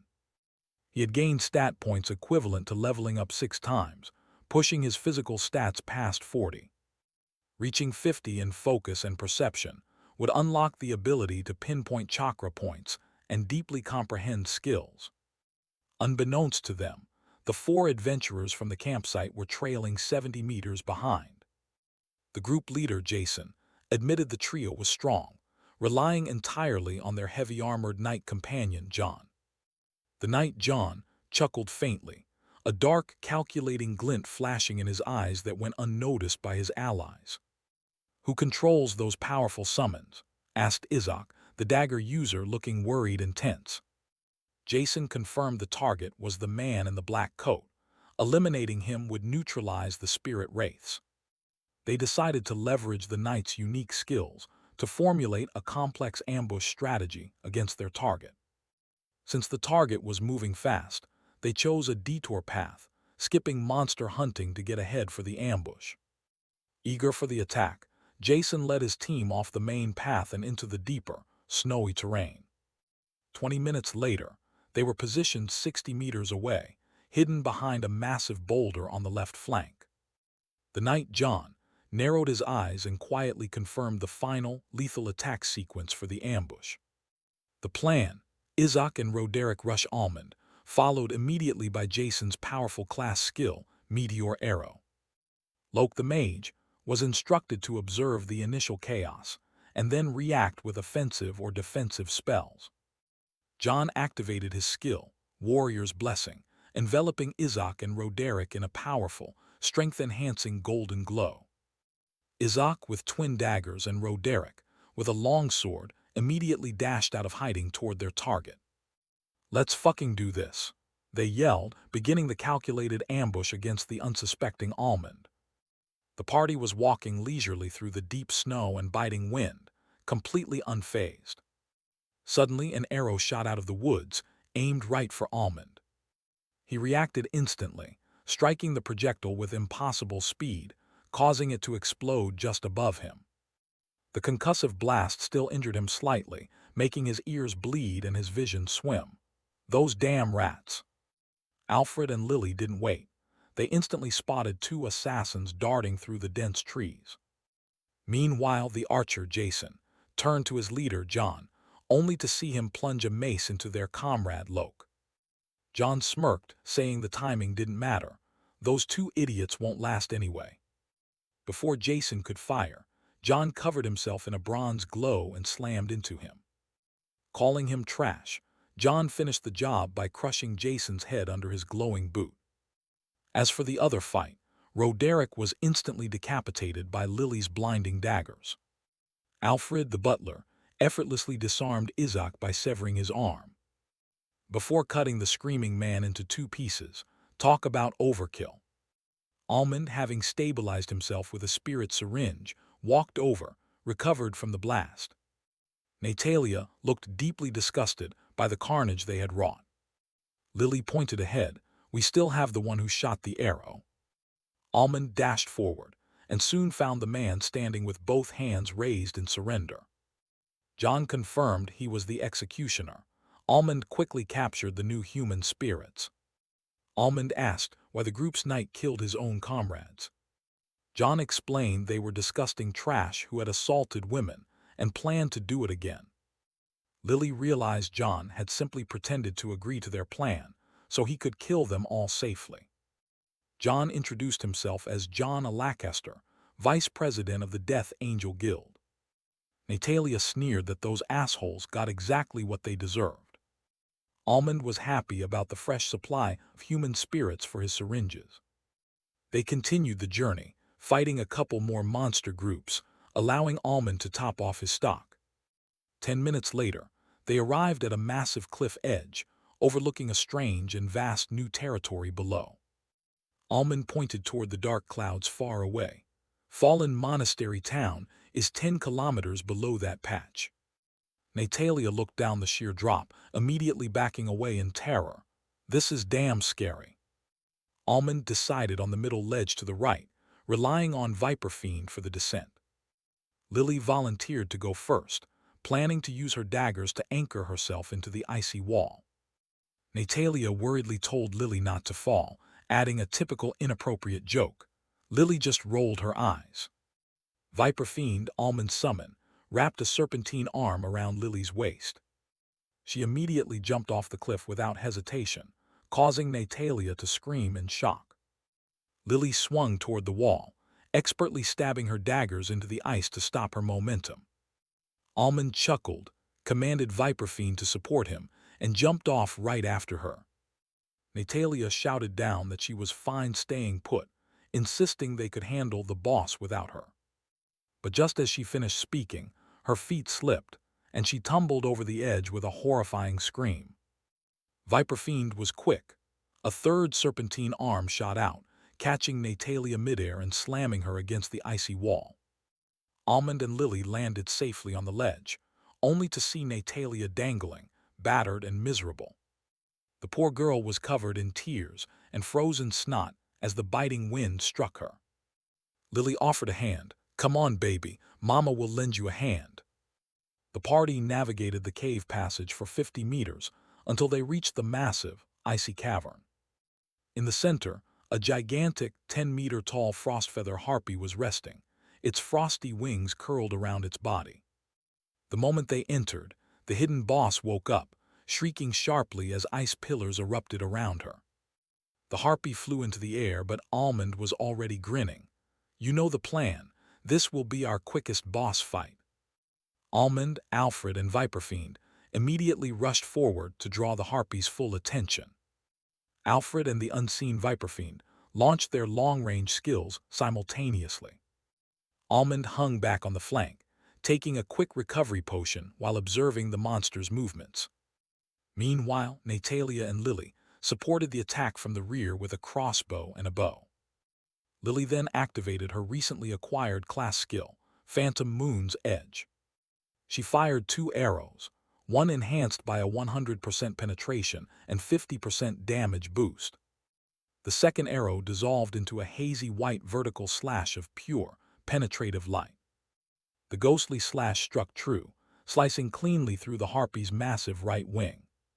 Before the wing was severed, the harpy retaliated, launching a deadly volley of ice shards at the frontliners. But that was the only attack it could make before Almond unleashed his ultimate ability. 20 spirit explosions detonated instantly, 10 in front and 10 behind the crippled boss. The concentrated power of white pollen and frostbite spirits left the harpy frozen and poisoned. Natalia stared at the resulting devastation. "This is crazy. Isn't that too overpowered, Lily?" Lily nodded. "It is, and he can stack 100 spirits since it doesn't even cost him mana." "Fuck," Natalia muttered, realizing the sheer destructive potential of Almond's ultimate attack. a notification appeared. Congratulations on defeating the hidden boss, Frostfeather Harpy. The party was rewarded 10,000 gold coins and one random skill generation each. The battle was over, and everyone instantly reached the cap of level 10, 99%. Almond checked the loot. No rare drops, but we got nice materials. Natalia grinned, asking if they should sell the materials instead of crafting items. We'll sell them. I don't need materials because I have a factory, Almond laughed. Natalia cheered, realizing selling was far more profitable than paying for a commission. Lily then stated she didn't need the gold, as she received a huge salary from her guild. Almond smiled wryly, noting that she would soon become a massive adventurer celebrity. Lily wrapped her arms around his shoulder, grinning. I want you in my life from now on. Almond returned the embrace, wrapping his hands around her waist. They both glanced at Natalia. Natalia rolled her eyes dramatically. Fine, you can kiss this time. They sat down, ready to unveil their most important reward, random skill generation. Natalia attempted a good luck spell, sputtering gibberish like Zula or Saka Voodoo Zing. After a moment of silence, Natalia suddenly shrieked, raising her arms high in excitement. Let S fucking go. Call me Divine Witch Natalia from now on, she yelled. She had triggered a lucky break, acquiring an S-rank skill, Arcane Bastion. Arcane Bastion conjured a tower shield that absorbed damage and generated boostable Bastion aura. Almond immediately suggested a powerful combo, defense, then use the aura to boost her strongest attack. Lily Riley smiled at Natalia's luck. Let's see what we get, Almond. Almond received a B-rank skill, Lightning Lash, a whip with a chance to shock the target. Lily looked disappointed. What did you get? I only got a measly D-rank skill, Water Palm. Almond shrugged. Mine wasn't impressive either, but all skills are welcome. He reminded them that high focus and perception stats could improvise any skill later on. Lily nodded, checking her status screen. Well, time for the final ordeal here. Yes, Natalia exclaimed, her face turning serious. You two gotta help me brainstorm this. Almond smiled faintly. We can settle yours first. I already have my own idea. Lily chuckled. Agreed. Let's fill up Nat's empty brain first. Hey, Natalia protested playfully, ready to start the discussion. After a discussion, Natalia began visualizing her class, Chaos-bound Serenador. Almond elaborated. Imagine these chaotic instruments facing a horde of monsters. Visualize destructive sound waves of various shapes, causing effects like sleep, shock, and charm. The goal was to imagine without limitation what her first-class skill could achieve. Lily smiled, satisfied. That should be more than enough for her. Almond cracked his neck and sat straight. We should also start now. He focused on his peculiar class, Riftfell Grimblade. A Grimblade that can cut anything, not just physically but ethereally and mentally. A blade that cuts off connections, powers, and even emotions from someone. A Grimblade that cuts off a person's mana flow entirely. And the Veil, a blade that can uncover and unveil any mystery. A Grimblade that rifts through any veil, seeing through all deception. It must cut off the enemy's strength and veil it, channeling power for myself. My Grimblade must cut through the world, splitting the material and spiritual planes. Almond's mind was in overdrive, fully absorbed in exploring his class potential. After 30 minutes, he opened his eyes, encompassing everything into one powerful skill. He named it Grimblade Art, the Paradox of Riftville. The system confirmed the submission for evaluation. Lily smiled. Seems you are done too. That sounds edgy, eh? Natalia teased. I named mine Myriad Symphony of Sound. Almond smirked. I have a better name for you, want it? Behold, Harmonious Crescendo of Anarchy. Lily's eyes twinkled. Nat, use that name, it's way better. Natalia was amazed. Damn boy, I'll use it. What about your name, Lily? Dreadspire Warlock has so many options. Lily decided to emphasize curse and death to suit the Dreadspire aspect. My skill's name is Omen of Abyssal Eldritch. Impressive. That's an awesome idea, definitely going to be op, Almond complimented. My class evaluation just arrived, Natalia exclaimed, checking the notification. The system announced, SS rank specialized class potential. Let's go, I'm as powerful as Almond now, Natalia squealed excitedly. Lily rolled her eyes. You wish, specialized classes are different. Almond chuckled, clarifying that SS rank was her potential, not her current power level. Sigh, you two can't even let me be happy for a second, right? Truly, thanks a lot. It's thanks to you two that I achieved this high rank. You're welcome, Almond replied simply. Lily patted Natalia's head. It's fine, you're my baby after all. Now show us your first class skill. Let's see what you got. Natalia's new class, Chaos-Bound Serenader, boasted incredible perks, starting at SS rank. The class skill, Chaos-Bound Requiem, allowed her to summon 4 powerful magical instruments. Almond Crochet and Lily Darkwood were genuinely startled as they read the overpowered skill descriptions. Lily muttered, as expected of a specialized SS rank class, they truly are very powerful. Natalia was absolutely beaming, confirming that her mana pool and recovery had instantly doubled. She couldn't help but wonder what insane power Almond Crochet's rumored SSS rank class would hold. The evaluation isn't finished yet, so let's test the Chaos-Bound piano's power in the meantime, Almond suggested. 5 minutes later, Natalia was completely slumped on the ground, her face blank with exhaustion. Lily chuckled and patted her head, telling her she could learn instruments later in Firefly City. It turned out that manually playing the instrument increased the effectiveness of the skill by up to 100%. Almond Crochet emphasized that better performance might increase the boost beyond 100%, a potential rank-up condition. Natalia sighed, realizing she had to start learning the piano as soon as they left. Suddenly, Lily received her own evaluation notification, grinning excitedly at the SSS rank result.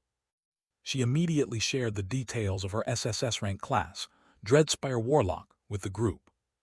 Her perks included a doubled recovery rate for both mana and the rarely seen resource, blood. The first skill, Warlock Enchant, allowed her to infuse weapons with 4 Dreadspire elements. The Darkened Flame element was particularly brutal, banning all healing and fueling itself from the target's blood. Almond Crochet noted the synergy, sacrificing blood for power but having double the recovery rate. Lily Darkwood wasted no time, drawing her daggers and coating them in crackling, ominous black flame. She tested the Darkened Flame, noting the increasing intensity as she sacrificed her own blood. After observing the recovery rate, Lily switched the enchant to the dark blue curse-weaved water aura. Hit me, Almond Crochet instructed, wanting to test how long the debuff would last on a target. Lily made a small, controlled slash across his palm, immediately draining his mana and stamina. 6 seconds, and it's percentage-based reduction, Almond exclaimed, startled by the draining power. Lily was surprised. She felt her own stamina and blood recovery increase as she drained his. Almond realized the duration increased slightly, theorizing that lower blood percentage meant higher potency. Lily made a second slash, her vitality dropping further, but the debuff duration increased to 7.1 seconds. Your first skill is extremely powerful. Well, it is SSS rank, so that's expected, Almond Crochet grinned. Lily Darkwood nodded, thrilled, noting that the Dreadspire effects stacked on top of the original elemental attributes. She suddenly realized that her SSS rank class confirmed the League of Fireflies guild leader must have one too. Natalia murmured, confirming that if SSS ranks existed, SS rank adventurers must be relatively more numerous. Lily cheekily smiled, reminding them they were just naturally better than everyone else, regardless of the stats. Almond Crochet grew serious, reflecting that high ranks don't guarantee victory, carelessness leads to death. Suddenly, Almond clutched his head as a sharp pain flared, making his breathing heavy and uneven. He saw terrifying flashes of pure destruction, shaking his head violently to dispel the vision. Lily and Natalia rushed to him, concerned, noting that this strange episode had happened before. Almond quickly shook off the lingering pain, rubbing his temples and assuring them he was fine. He sighed, calling the incident so weird, just before another notification rang in his head. Almond Crochet's own specialized class evaluation had finally arrived. Almond was completely dumbfounded, looking at the system notification pop-up. Lily and Natalia wondered why he looked so stunned by his achievement. Natalia clicked her tongue, assuming that Almond had missed the SSS rank. But Lily noticed that he wasn't upset at all, which meant only one thing.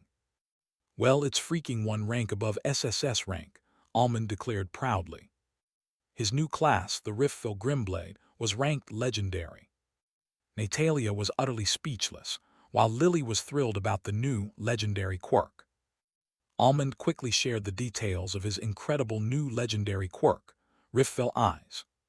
Natalia tilted her head, confused about what kind of attributes the system meant. Almond tried using the quirk on his friends, but nothing appeared immediately. He realized he had to actively desire what he wanted to see, starting with Natalia's emotional attributes. Instantly, a long list of her emotional stats materialized before his eyes. Almond was genuinely shocked by the detailed, objective information displayed. Natalia quickly demanded to see the results, eager to know her own emotional state. Lily, however, only smiled wryly, understanding the true scope of this terrifying ability. Almond confirmed if she truly wanted to know, and Natalia nodded vehemently in response. As she declared her intentions, Almond noticed 3 of her attributes instantly increased by 1 point. Almond realized that knowing the truth about herself was already changing her attributes. Lily was amazed by the implication, while Natalia agreed on the accuracy of the numbers. As Natalia accepted the data, her mental resilience, fear tolerance, and confidence rose again. Almond realized that emotional attributes were fluid and changed rapidly through self-awareness. He reflected that even he was changing, becoming more open and talkative with his friends. For someone who valued knowledge, this objective power was genuinely incredible. Natalia was fired up, determined to overcome her trauma and fears. Next, Lily asked Almond to check her psychological and social attributes. Almond suggested focusing on intuition and charisma, as pulling too much data was mentally draining. Lily agreed, noting that intuition was psychological, while charisma was social. Almond focused his Riftful Eyes on Lily Darkwood, willing the system to reveal her chosen attributes. The results appeared instantly. Her intuition was 98/100, and her charisma was 92/100. Almond grinned widely, confirming that he already knew her attributes were crazy high. Natalia chimed in, calling Lily her oddball Mama Lily. Almond reflected on Lily's natural beauty and adaptability, which explained her impressive scores. Satisfied with the results, Lily vowed to reach 100 in both attributes soon. Almond chuckled, agreeing, and then shifted their focus to the class skill. Almond suspected the Riftful Eyes might allow him to affect these exotic attributes in others. Both Natalia and Lily shivered, acknowledging how truly scary that level of power would be. Ignoring their fear, Almond checked the details of his final class skill. Almond's new legendary skill is revealed, Divine Divider's Harvest. This blade can cut through anything, physically and ethereally, and harvest the parts. It even allows him to steal attributes he sees with his Riftful Eyes. "Holy moly, this is way too scary," Natalia screeched. Almond immediately conjured the ethereal black Grimblade and slashed Lily. Lily immediately felt a strange sensation. Her mana capacity had been halved. "Crazy," Lily muttered. "This is the power of a legendary skill, it's broken." Almond was extremely thrilled, but then a new thought crossed his mind. "I can also cut things physically. What exactly does that mean?" "Don't tell me, can I try it on you too?" he wondered out loud. "What are you trying to do?" Natalia demanded, but Lily was intrigued. Almond grinned, his golden eyes glinting as the grim blade cut both of them. In the next second, Natalia's height shrank by half. Everything she wore shrank too, as he divided her height and kept proportions. Lily, on the other hand, watched her C-cup melon shrink by half. Almond decided to use the harvested aspects on himself, growing taller and broader. "Fuck, this is insane," Almond muttered, quickly reversing the effects. "That was so weird," Natalia was dumbfounded. "Everything looks so big to me." "Indeed, it was a bit weird," Lily dryly chuckled, smoothing her outfit. Almond confirmed he would mainly use the skill to divide target stats and boost himself. "That alone is crazy powerful," he confirmed, while the girls nodded their agreement. "Almond is getting crazy powerful," Natalia observed, slightly dazed. Almond shook his head, acknowledging the windfall but feeling a desolate sense of urgency. "Getting powerful is my priority, and there's no stopping it, no matter how strong I get. With that said, let's get moving. It's time to finish our first floor's journey."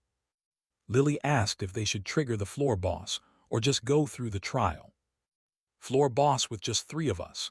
No way," Natalia firmly rejected the idea. Almond agreed. Even with his new skill, fighting the boss would be dangerous. They also needed 3 hours just to reach the center and collect the trigger materials. If they failed to defeat it before the exit gate appeared, their efforts would be wasted. The ideal party for this boss is 50 silver level 10 adventurers. As such, let's go through the floor clearing trial. That's best for now.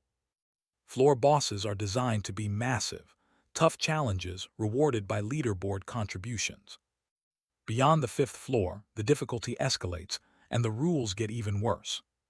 Floor 6 caused high death tolls because the boss remained active and the map shrank. Now, top guilds must prepare before anyone can trigger a new floor boss prematurely. "Let's check our new class specialized quest before moving up," Natalia suggested.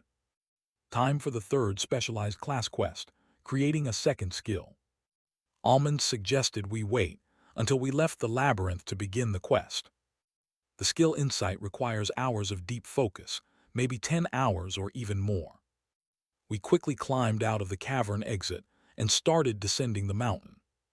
Day 3 meant looters might be lurking, but we moved too fast for them to react. Only large, powerful groups dared risk the punishment from the guild by looting smaller parties. The guild had been working hard to catch and imprison these killers and thieves. Luckily, we descended safely without anyone looking to court death.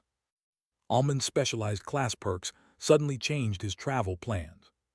His perception and focus stats were now high enough to open chakra points properly.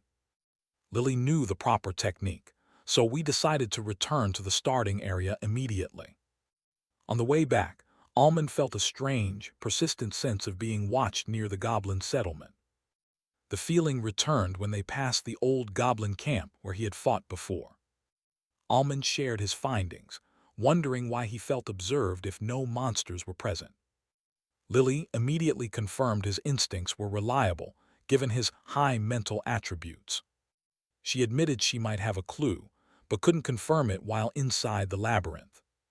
Since there was nothing to do but proceed, we arrived at the starting stone chamber.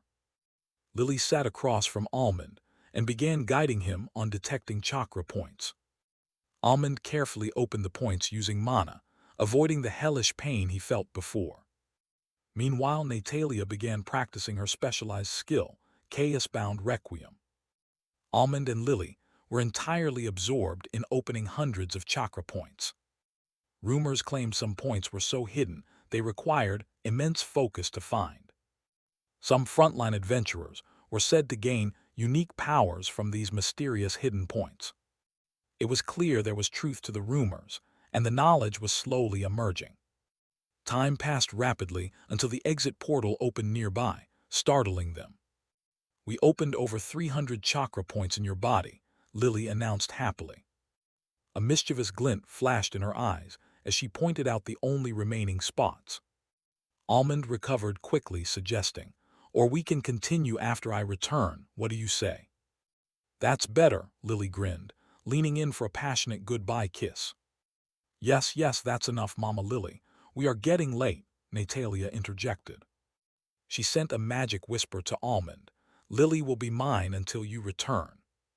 Almond chuckled, knowing Lily's true nature meant she only sought an ideal male mate.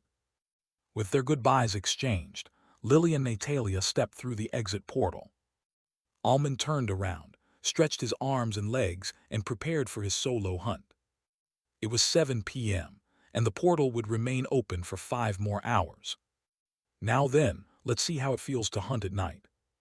His natural hunting instincts and powerful attributes were now razor-sharp. He felt practically invincible on the labyrinth's first floor, ready to maximize his power. His goal, speed hunt every single silver level 6 and above monster on the floor. He needed to raise his stat points to the absolute maximum possible before he left.